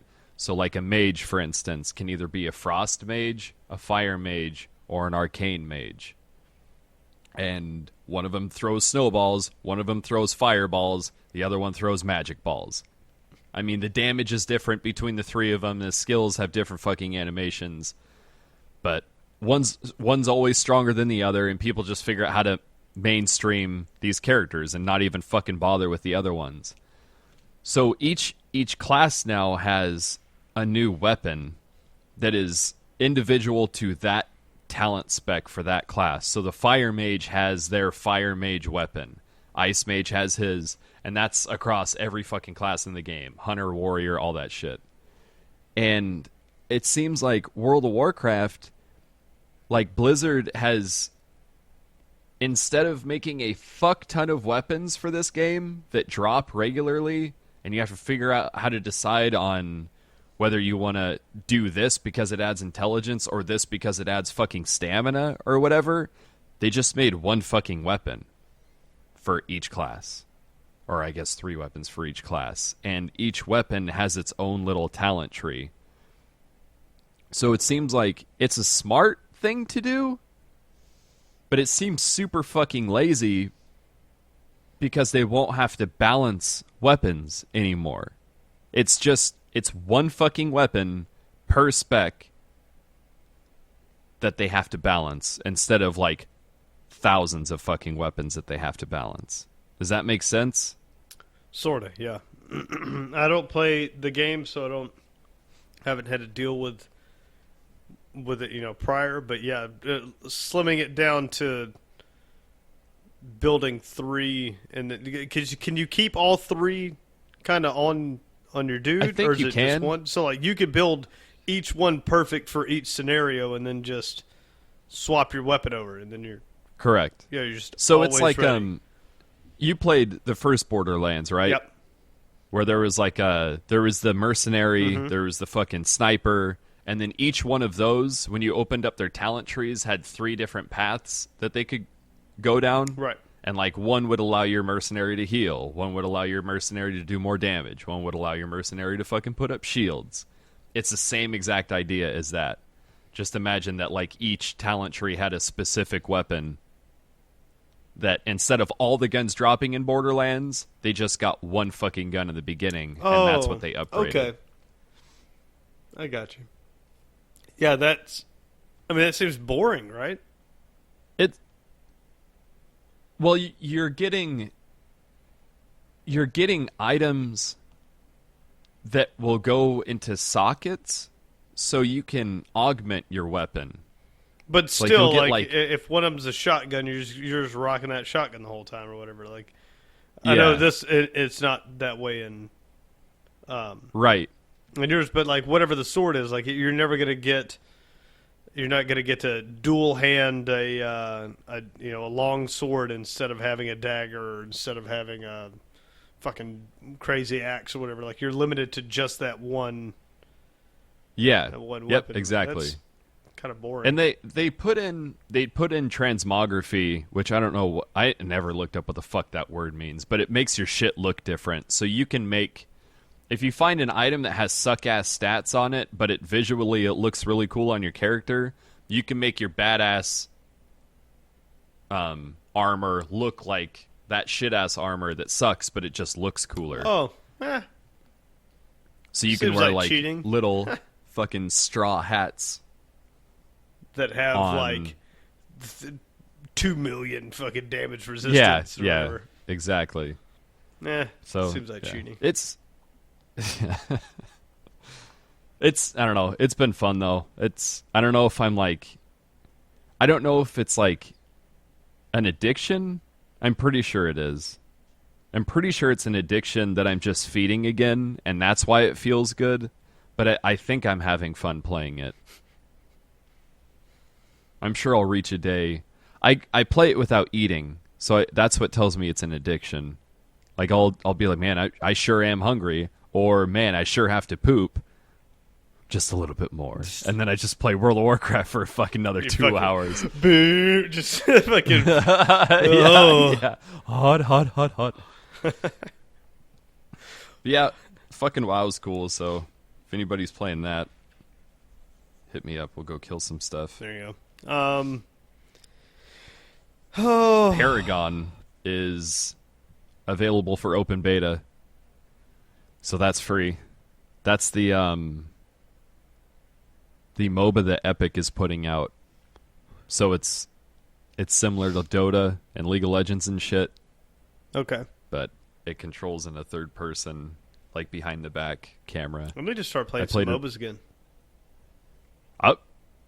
I want to start playing Heroes of the Storm again because I got quite a few characters that are out, Well, and I liked the shortness of those games. what are you doing tonight? I don't know, probably not playing games. You guys in your fucking life. I got nothing. Mel's still down in Florida, being awesome. So I'm definitely getting caught up in the amount of gameplay that I get to do, which is cool. Hell yeah, that's good. Yeah, I'm out of school right now until the end of this month, so my playing time is while Melissa's at work. Yeah. What you got? Anything else from PAX, man? We really didn't get any. Didn't hit any There was magic moments out of it. I saw the dude. Man, I have a moment of regret. We saw the dude who made Stardew Valley, but there was a line of people that wanted to tell him how fucking amazing Stardew Valley was, which I feel like doesn't need to be said because it's on every fucking console, so I think he knows. But I wanted to do the same fucking thing. So it's like, I just want to shake his hand and tell him that his game's fucking badass. So we didn't. But that wasn't my moment of regret. My moment of regret was when we were walking by the fucking Capcom display, which was like this. It was, they were pushing Resident Evil real hard. So the outside looked like a dilapidated fucking house with like wood paneling on the side and shit. And it was to get inside to play Resident Evil on, I think, VR. But we were walking by that, and I looked over, and fucking Tim Turry, who was an editor at Game Informer. Mm-hmm. Yeah, he used to do the podcast before he left. Yep. So that motherfucker is standing outside the Resident Evil booth, like, directing people to leave. So, like, he must have taken over for the other dude who was on fucking lunch break or some shit like that. And I was like, I really want to fucking ask him for a picture. And I fucking didn't. And we left, and then we came back. I was like, dude, I have to fucking see if he's there. Like, I regretted it within, like, 5 fucking minutes. I was like, I'm a grown man. I can't just ask another man, look, can we take a picture together? I know you're younger than me, but I look up to you like a lot. I think we're close to the same age. Probably pretty close. But that's crazy. I don't think I'd recognize him if I just saw him, though. Like, I've listened to him on the podcast a fucking ton, but I don't know if I know any of those guys really what they look like. Okay. Yeah, I mean, I know what Dan Reichert, who left Game Informer, and Reiner. I know what Reiner looks like. And McNamara, the dude who started Game Informer. I remember what he looks like. But yeah, we went back and that motherfucker was gone, and I was just like, God, dude, that was fucking stupid. That was fucking stupid. Should have just asked. Yep. Yeah, that'd have been cool. Yeah, dude, he's I like that Game Informer crew that did that whole podcast series. That was a good podcast. They're still doing it, but I don't know. I think Tim was a hard carry on that group of guys. Like, Ben Hansen does a good job. Yeah, Hansen's good. But those two together were really fucking good together. And then other people would just show up. Yeah, his final episode was pretty, I don't know, it was a good episode, but that was definitely, you could tell that they were, I don't know. It felt like it was a changing of the tide, kind of the way it went. Yeah, definitely. Oh my God, that person is incredibly fucking ugly. Ooh, the internet. Not a good place. What else? There was a game called Hob, H-O-B, and that one was fun. It's a single player run around, like, I would say like Bastion. I don't know if you played Bastion though, but it's like a little like run around fucking solve puzzles single player game. It's fun. The art style is badass. You have a little character that has like a sword, and then one of your hand is like a fucking Hellboy hand. Like, you have this big ass arm that you like punch shit and open doors with it and stuff like that. That one was neat. Melissa and she was not fucking stoked on this at all. Like, we actually didn't talk for like 20 minutes after we played this one together. It was called Drop Zone, and it's a 1v1 MOBA RTS mix. So it's like a symmetrical map, like a MOBA is, but each person has 3 characters that they control, and you can control them independently like an RTS. So you have a tank class, a range DPS class, and a healing class. And each one of those guys has like a QWE skill. So you need to run around the map, and you have to kill these aliens that are coming out of the ground to collect these crystals, and then you have to take the crystals to the middle of the map to turn those in to get points. And then at the end of the 15 minutes, it's whoever has the most points wins. So, I mean, yeah, it's right up the old alley there.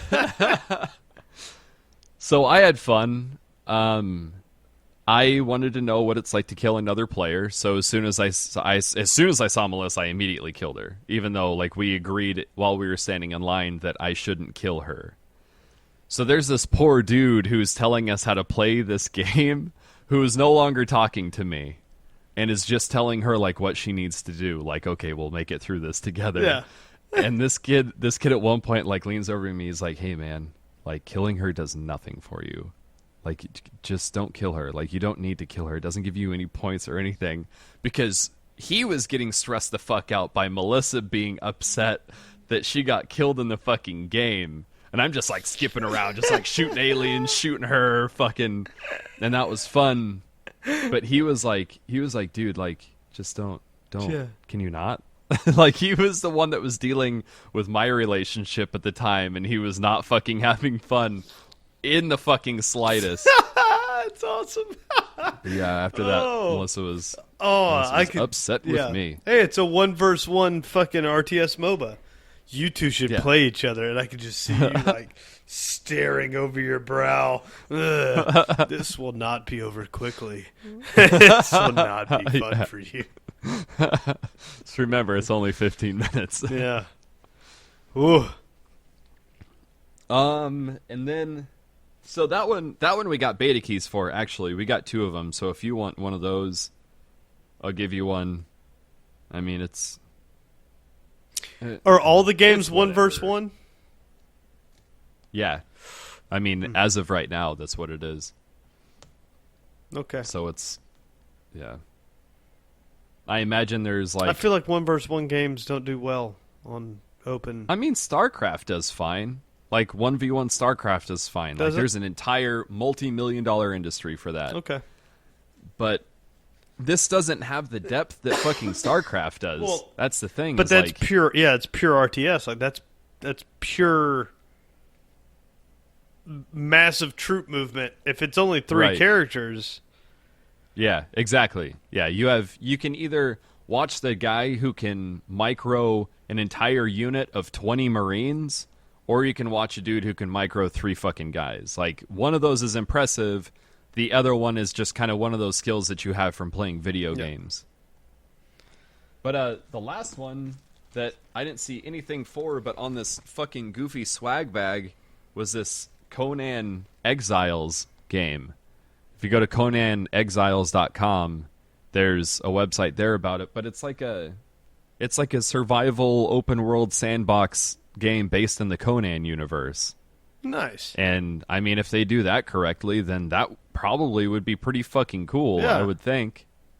Yeah, that's a cool world. That'd be gnarly to get into. Yeah. So yeah, the bag looked neat. I've been playing a bunch of old games that I've owned for a long time. For some reason, I did. I've been playing a lot of Skyrim. I modded the shit out of it and started playing it, which is fun playing it with like really nice new graphics because they got the 2K mod. And then I have been playing and streaming the mess out of The Crew, which is that. Oh, the fucking racing game? Yeah, the car racing game. They came out with Wild Run. Now they got a bunch of motorcycles and monster trucks and shit in it. It's fun. It reminds me of. I had a lot of fun. I've always played the racing games that weren't just pure racing. Like I played the Need for Speeds or those styles. I love games where I can mod my car and then go out.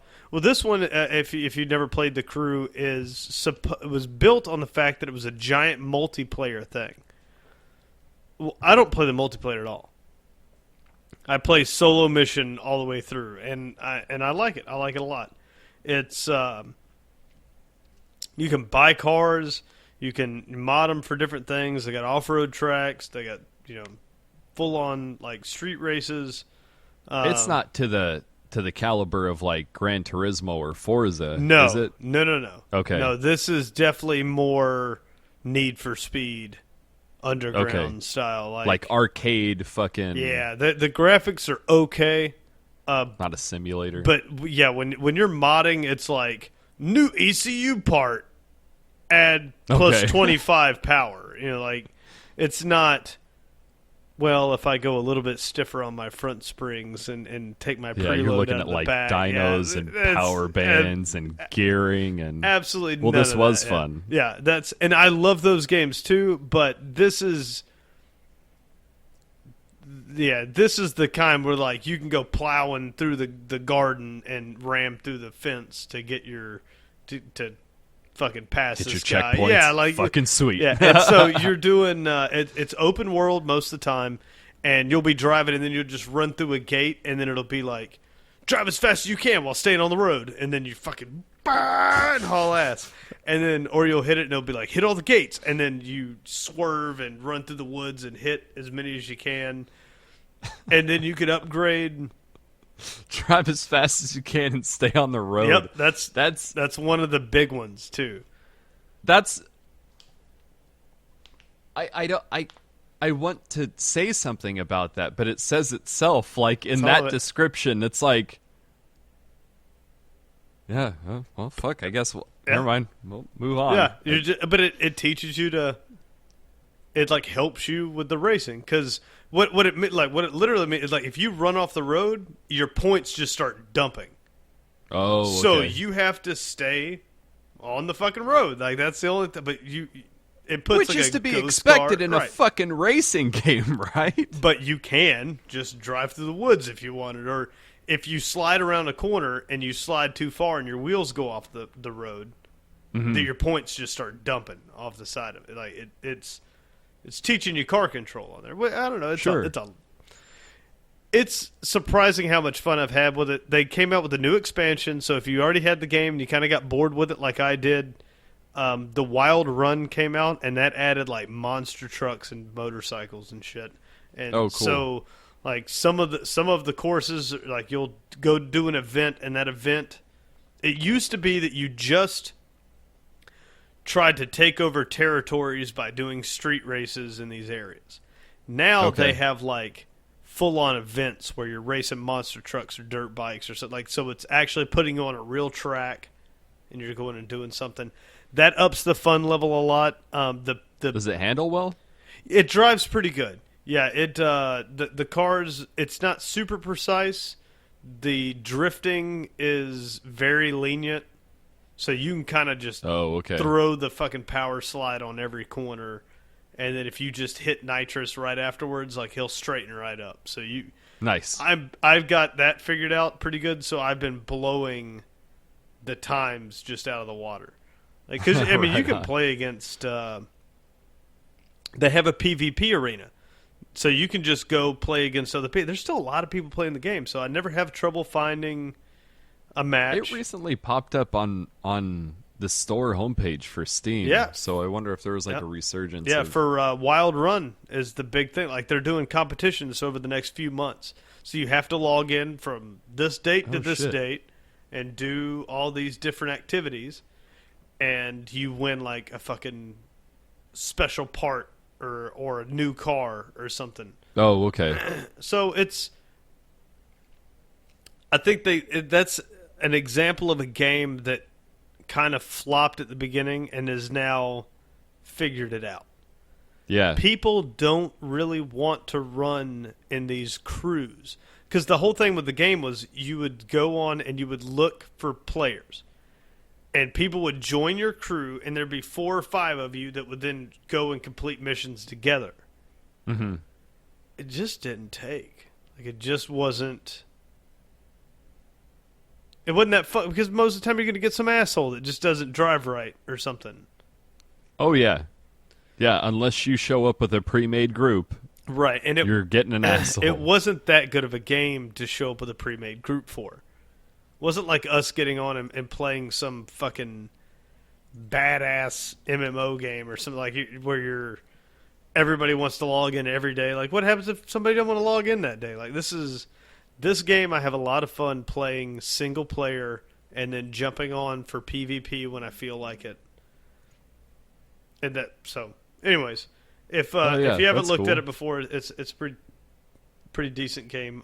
We already talked about the fact that Witcher 3's Gotti edition's out. You can get starting next week. You can get the crew free on PC.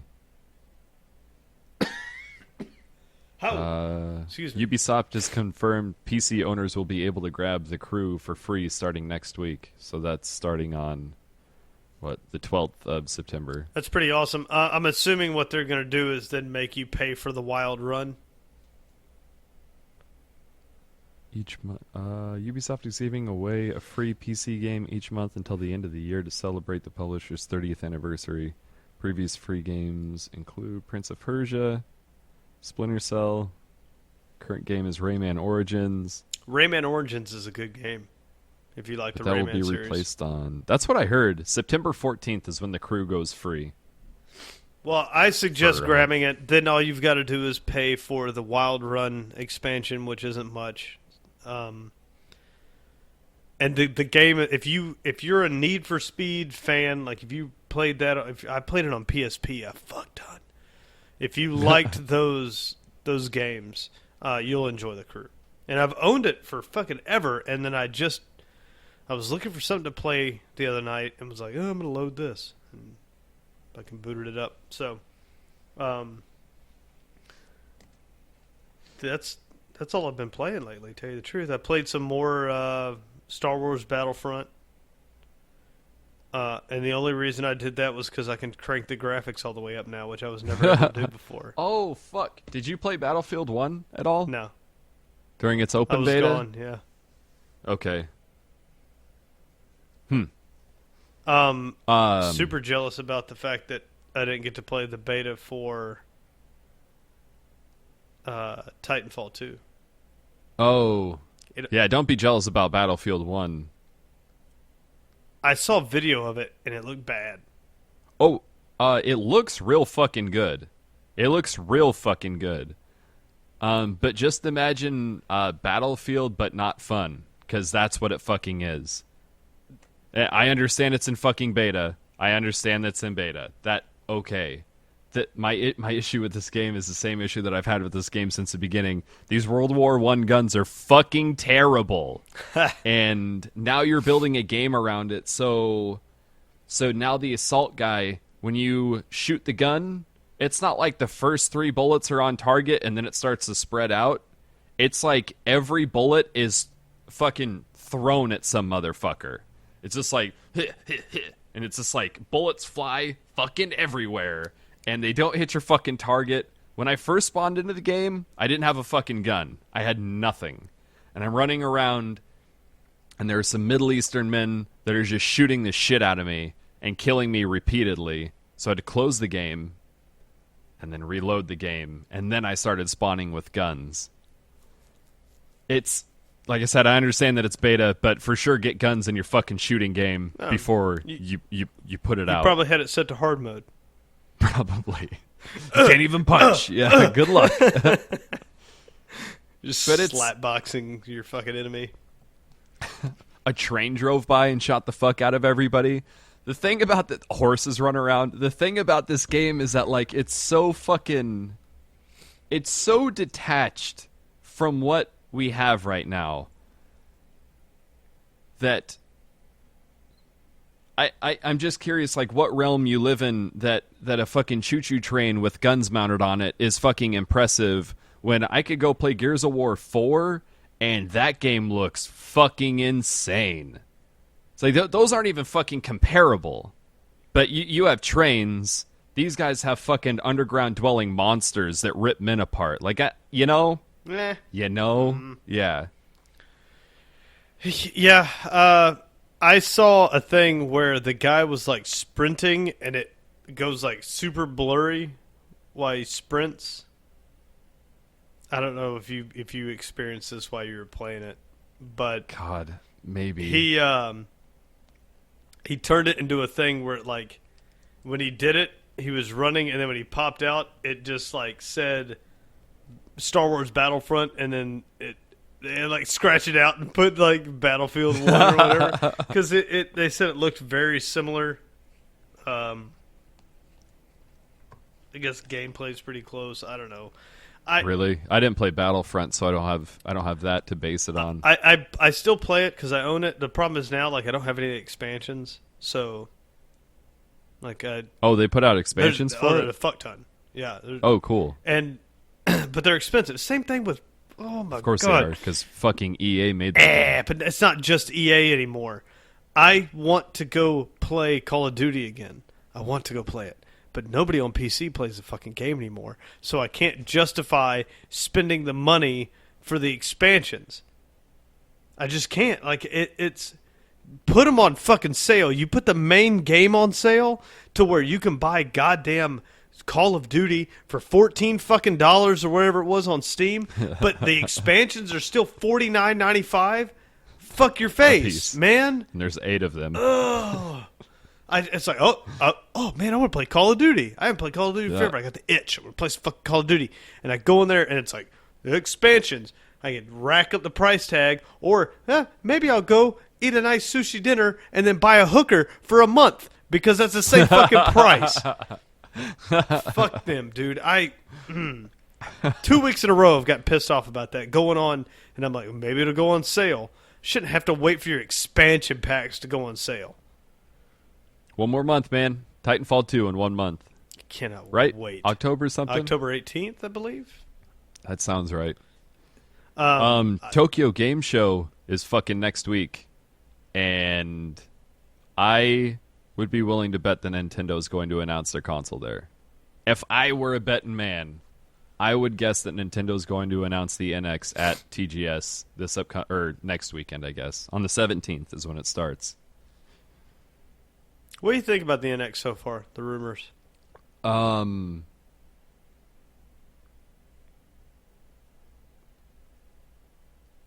Nintendo is obviously not trying to compete with Xbox and PlayStation. Finally. That's been pretty fucking apparent, I think, since... I think the Wii was really when they were like, fuck you, we're going to go do our own thing. And that's when they went and did that. Because the Wii U was even fucking more of a departure of like home consoles. Like, that's like... It's like a party console. Like, get your friends together and play games together in your fucking house, because making friends on the online universe that Nintendo owns is a fucking nightmare, and everybody has these friend codes that are like 18 digits long, and it's not a good system. Like, it's built for couch fucking co-op games. Which is fine. Which is awesome. Yeah, that's fucking fine. Because no one else is fucking doing that right now. So it turns out there's a huge market for that. They just need to start making good games, I guess. That's what they need to do. But this NX...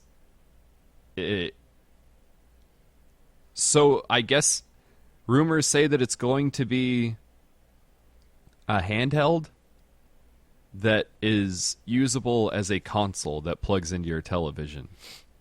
Okay. So when you plug it into your television, you detach the controllers from the side of it, and then those are your controllers. So I'm just trying to imagine something that is reasonably sized and powerful small enough to where you could take it places, and then also powerful enough to even fucking want to use that as a home console. Like, it seems like those two things are quite opposite. Like, that's that fucking Venn diagram shit of, like, small, powerful.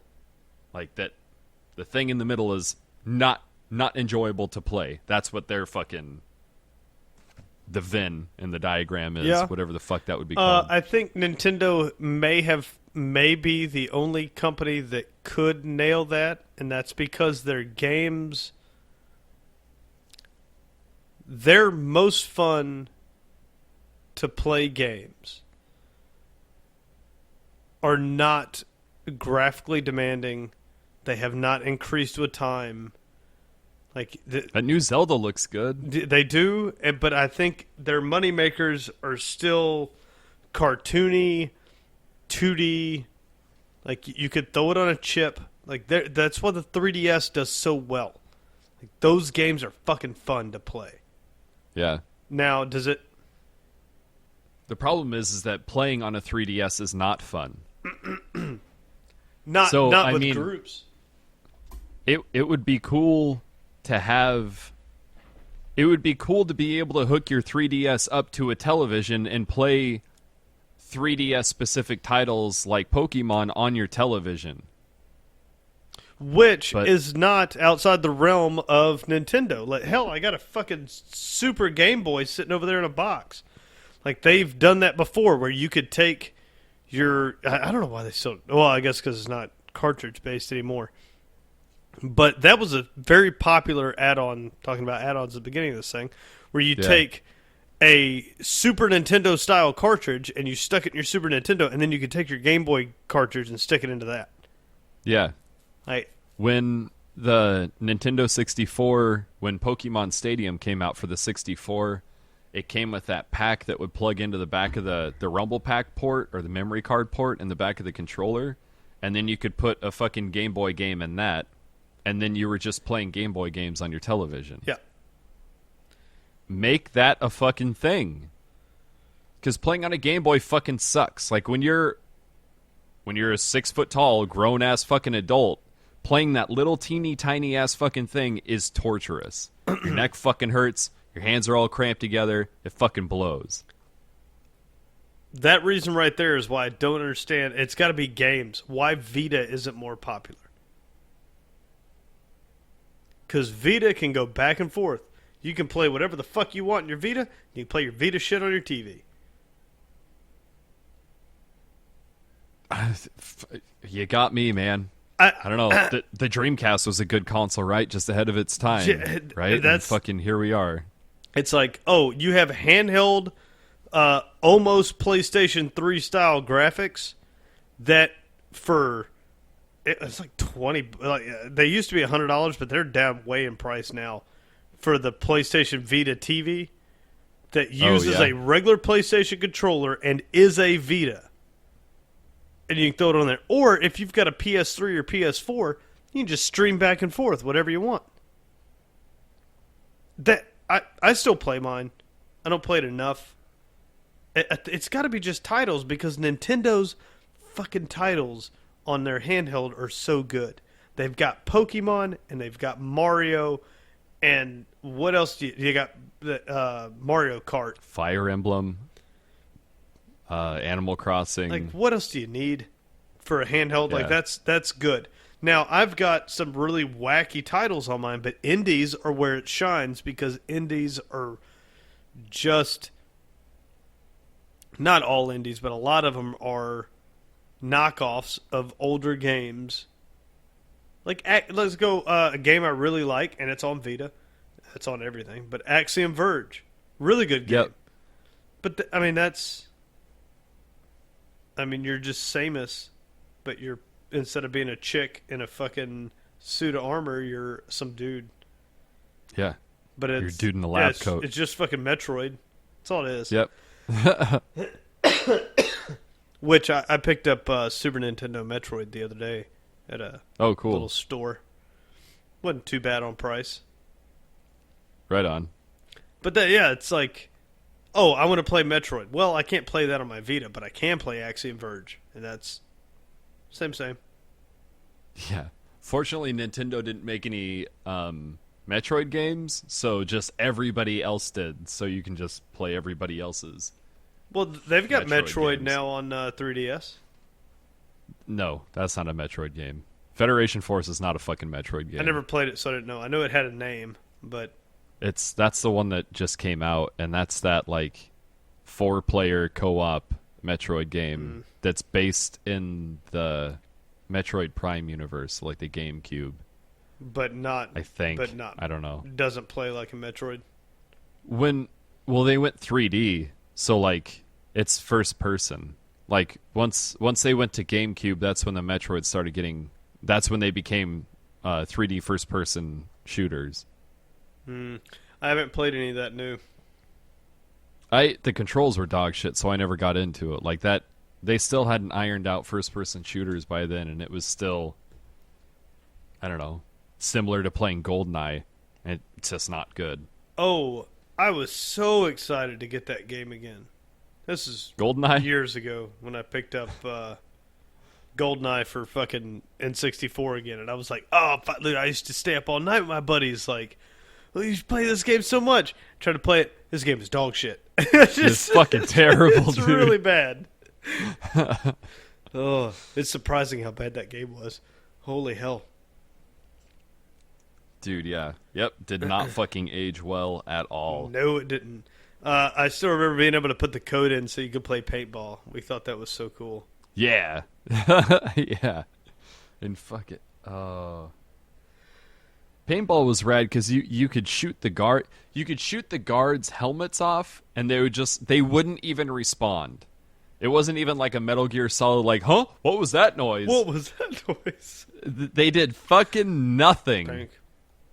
And yeah, like there was still like that flinch. But like you could shoot their helmet off, and as long as you had a silencer on, they wouldn't fucking respond. And then now their helmet's like bright fucking pink, laying on the ground next to them, and they're just standing guard. Everything seems to be going normal. What was that noise? What's that box over there? Oh, Melissa and I got Overcooked. I think it's called Overcooked. Is that what it's called? But it's this fucking game that has you cooking in a kitchen, and it's this 4-player co-op game.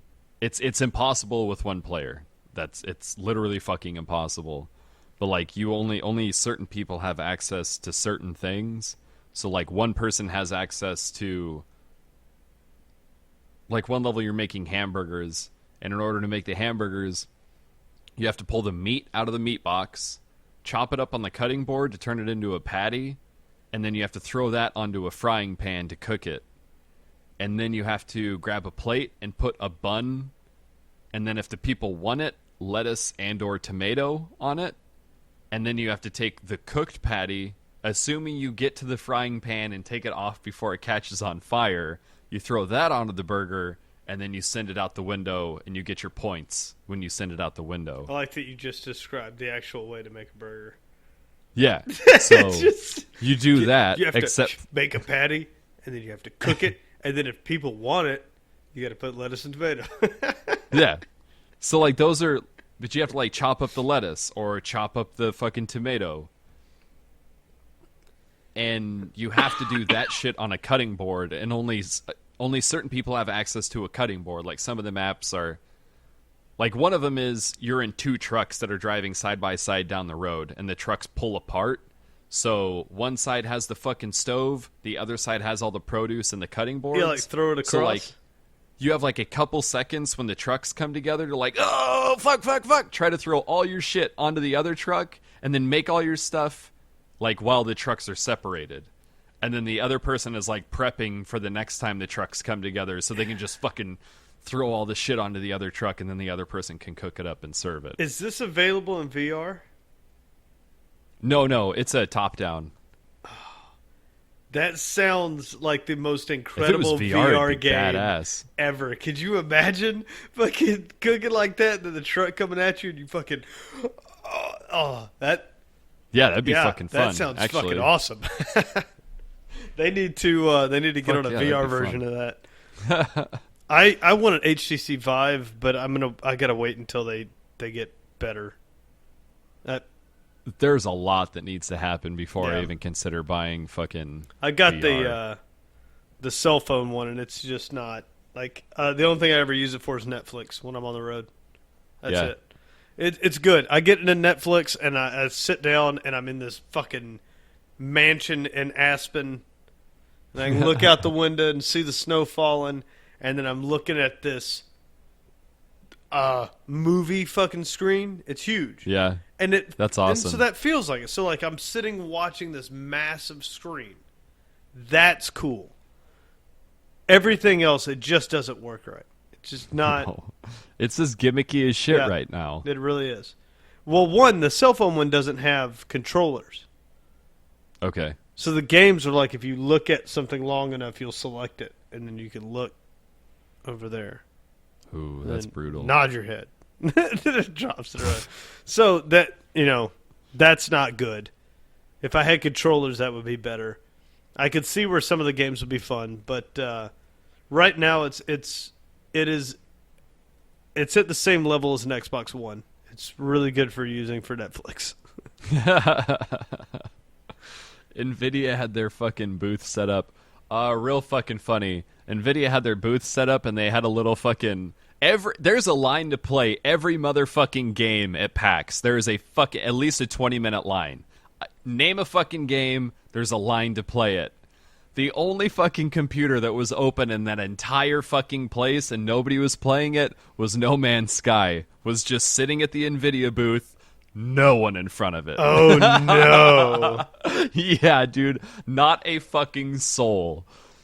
So that was funny, but Nvidia had their booth was set up and it was all walled off and shit, and you had to go inside to go play the VR stuff, but thankfully someone had a sense of humor and decided that putting windows in the fucking room was the right thing to do. So you could sit outside of the windows and just watch these fucking idiots with these VR goggles on just fucking fumbling around. Like, you can tell when something's not working because, like, they do the same action and then just, like, a bunch of times quicker in, like, an irritated manner. So watching people play VR is still fucking funny. My favorite VR video to date is still the guy with the weapons. Where he have you seen that? Oh, he tries to reload he tries to put the magazine in the fucking pistol, I don't know, 10 fucking times, and he just and it finally goes in, and he cocks it, and the magazine falls out the bottom, and he just throws the thing. That's the best part, is that when he throws it, it throws it. Yeah, that worked fine. Yeah, that's the gratifying point. Then he like tries to get the grenade, and he pulls the pin, and then the grenade just falls to the ground. He's like, just to run away. That whole video, if you watch the full length of it, is fucking hilarious to me, because that guy just click, click, click, click, click, click, click, click, click, click, click, click, click, click, and then just fucking throws it. That shit's fucking funny. Yeah, and that's why VR is fun right now, because it's awful. Yeah. Yeah, same thing like we were talking about with the Dreamcast and how bad the controls were. Same style thing. The controls are just real bad with VR right now. It'll come around, I think. We've talked about this 1,000 times, it seems like, but I think that in like an arcade scenario where people can like bebop around and essentially play paintball, I think that would be a fucking ton of fun. Right. Because it would cut the cost of paintball down substantially. I think you're also going to see online training is going to get fucking crazy with this. I think online colleges where you have to go for hands-on training. Like, okay, so I did Intellitech College when I was in Colorado, and that was mechanics school, right? Mm-hmm. And the reason why mechanic schools don't work online is because you need hands-on experience. Yeah, you need to do mechanic shit. You got to mechanic some things. Right. Enter VR. You no longer have to actually be there. You're going to be able to pick up the wrench, and you're going to be able to torque the fucking studs on that head to 75 foot-pounds or whatever it calls for. Like, you're going to be able to sit there and you won't be able to feel it, but pretty goddamn close. Yeah. I mean, yeah. Turning your dial depth close. gauge. Like, you're going to be able to manipulate things and see it right there. Exploded diagrams and everything. I think it'll even be better because they'll be able to say, like, here's the transmission, here's where this input shaft goes, and if you see here, and then the teacher can just blow the fucking thing apart. Yeah, it'd be some fucking Iron Man ass shit. Yep, exactly. Like, it'd be fucking cool. I think, like we talked about before, that we see it as like this dumb novelty game where you can go to an office and throw things around and do whatever. It may not end up being the best video game experience, but I think online education is going to go crazy. The painting app, that crazy 3D world painting that those people were doing, that shit's super cool. Fun. It's fun. It's fun until you're in it and you're like, oh, fucking, this is my time. And then you realize, oh, that's right, I'm just not artistic at all. So it doesn't fucking matter how cool this looks. I'm still just over here drawing dicks with blue fire coming out of the end. Because, I mean, yeah. Nailed it. But it looks badass. Yeah. But can you imagine if you could draw?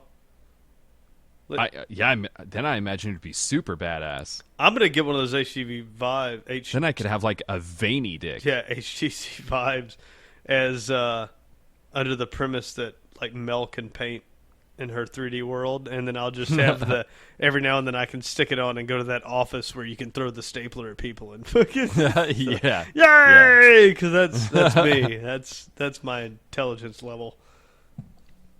There was that I think it was the Lincoln, the company that makes the welders and shit. Right. They have a welding school, and they did a side by side comparison when they created this new curriculum. They sent a group of guys through the old curriculum and then a group of guys through the new curriculum, and the new curriculum was like more computer training, and it was like it wasn't virtual reality, but you grabbed a prop and you used a fake fucking welder and you did a fake weld in an imaginary world. But it would tell people exactly how much they needed to rotate the rod or move the rod in whatever direction, and the computer was dead on. Right. And that had like a 90% retention rate or some shit like that, where the old school one of just practice until you figure it out had like a fucking 40% retention rate. Can you imagine welding school through VR? Imagine like laying those TIGs down and then the instructor going, okay, this is the beads you laid and this, and then like the camera can go, like rotate around and show you like how it's laying and how, oh, this is where you stuttered out too far to the outside edge and this is where you have to bring it in, and oh, well, if your elbow was at this degree instead of this degree, you would have pulled. And they do that shit on the fly, too. It's not like when you're done, they're like, this is what you need to change. It's like while you're welding, it's like, adjust this, change this, move the rod this way. And it's, oh, okay. You're doing this too much. You're doing this too little. Yeah. I'm full on VR with trade school training. It is going to be incredible. It really will change it. I just re-enrolled in school because I can't remember the shit that I learned the first time. It sounds real bad, but ASC certifications are garbage. The stuff that you're required to remember to be a mechanic nowadays is unacceptable. Right? It's just too much. It's too much, and I don't want to say it's too much. Sorry, it's not that just it's a fucking lot. It's just unnecessary, more than it's too much. Like you don't have to remember individual numbers. Like everyone can just bring up the stuff now, right? So the way that all this goes is you need to know how to actually be a mechanic and turn some wrenches, and then you need to know how to operate these handheld diagnostic tools that are going to teach you these things, because OBD3, all of the computer-driven cars are like none of those questions are on there, by the way. Like this is all way old shit. So they do need to move the ASC certification to the new world. You really need to know how to electronically diagnose. That's the craziest thing. It's like when I worked as an FSR, most of my time was spent with a laptop plugged into something and then checking servos. Reading codes. Right?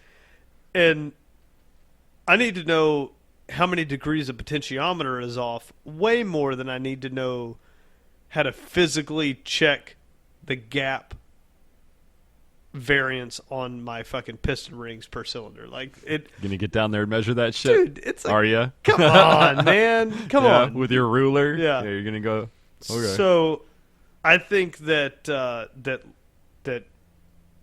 this new one that I'm taking is 100% online, and it would be very difficult for somebody that is not a mechanic already to go to this school. I would venture to be almost impossible. Which is when I look at reviews, the school I'm going to has got some bad ones, and the bad ones are like, I just don't get it. Like the instructor just can't explain it to me. And I can understand that. Yeah, but that makes sense. and so this guy's telling him, like, oh, it's a servo, and the kid's going, well, what's a servo? And he's trying to find the words to try to describe to this kid what this part is that he's having to learn the variances on, because he has to remember that variance to take the goddamn test. He'll never have to. He'll never have to worry about it in real life because you can just fucking pull out your phone and look up what it is. But Yeah. when VR finally becomes mainstream for this, you're going to be able to sit in front of your computer and he's going to go, you need to be able to check the variance of this, and then just show it to you, just like you would in a real classroom. I think that's going to be fucking real dope. I feel like cost will go down too. Yep. Like, I mean, welding school is expensive as fuck because welding's expensive as fuck. Like, the amount of materials that you go through is fucking insane. Right. I mean, if you're able to make something that just simulates, then fucking why not? Why not use that? Even at the full-on schools that you have to go to, if you could simulate all the way, let's say the first 50% is simulated, Mm-hmm. and then you start, because you still need, especially in welding, you still need to put stick down. You gotta. Oh yeah, no doubt. Now, simulating MIG welding and stuff like that's a little easier because it's just a trigger, anyways. Now, stick is a little bit harder because you're not going to feel that degradation of the rod as you go along. But if you simulated that until they were doing it perfectly on virtual reality, and then you put a stick in their hand, how long till they're good at it? Yeah. The first time they're going to go, oh, shit, like, this feels different. And then they're going to go, oh, okay, now I know what that feels like. Well, now I just got to remember that my elbow had to be here, and I needed to be like this, and I needed, they're going to remember everything from that virtual training. And now it takes them, an eighth of the material? Like, how much material is wasted just trying to figure out when the thing fucking sparks and when...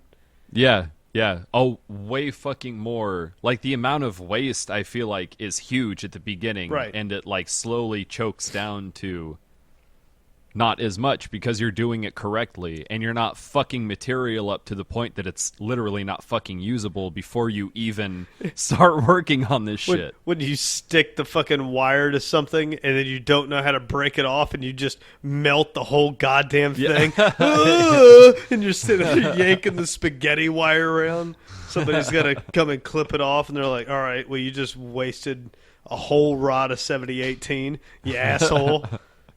You're right. That happens so much at the beginning, and it drops off. And I think you could save a lot of that from virtual reality training. So I'm excited to see where that goes. Video games I don't see a point where they're not novelty. I already see that horror games have a niche there. Oh, yeah, definitely. Horror games definitely have a niche in virtual reality. Mm-hmm. Because it just makes them more fucking terrifying. Fucking terrifying. Adventure game stuff will always be like that, but I don't know if first-person shooters and things will ever take off. That's where I think the arcade application will be Arcade, useful, yeah. but I don't think in home. I don't know. Yeah. To me, it's not fucking appealing. Call of Duty VR would be impossible because you wouldn't be moving. Right. Who has a big enough space to play Call of Duty truly VR? Yeah. Yep. It would have to be Call of Duty VR, and it would be this weird fucking thing that they create. Like, everybody just, like, teleports around. Yeah. So, we'll see where it goes. You got anything else there, man? Nope, I'm good. Yeah, me too. I'm ready for some fucking... It's dinner time. Oh, I'm it's ready for dinner. I gotta go get dinner. some nummies. I think I'm gonna go put some sushi in my face. Nice. Yes. I don't like Mel being gone, but the fact that Mel's gone means that I can eat sushi until I get mercury poisoning every week. Nice. Basically, I eat so much sushi, it's retarded. That's the way to do it. So, Anyways, it's good to be back. Everybody, come check us out at Facebook, Twitter, horribleinfluence.podbean.com, all over the goddamn internet. Yeah. And we will see you on. You gonna be back on Sunday? Yes. Yes. What are you doing Sunday? Football Science is on Sunday. Yeah, but that's not a so thing. I will most definitely be able to record because Melissa's going to go watch the football game.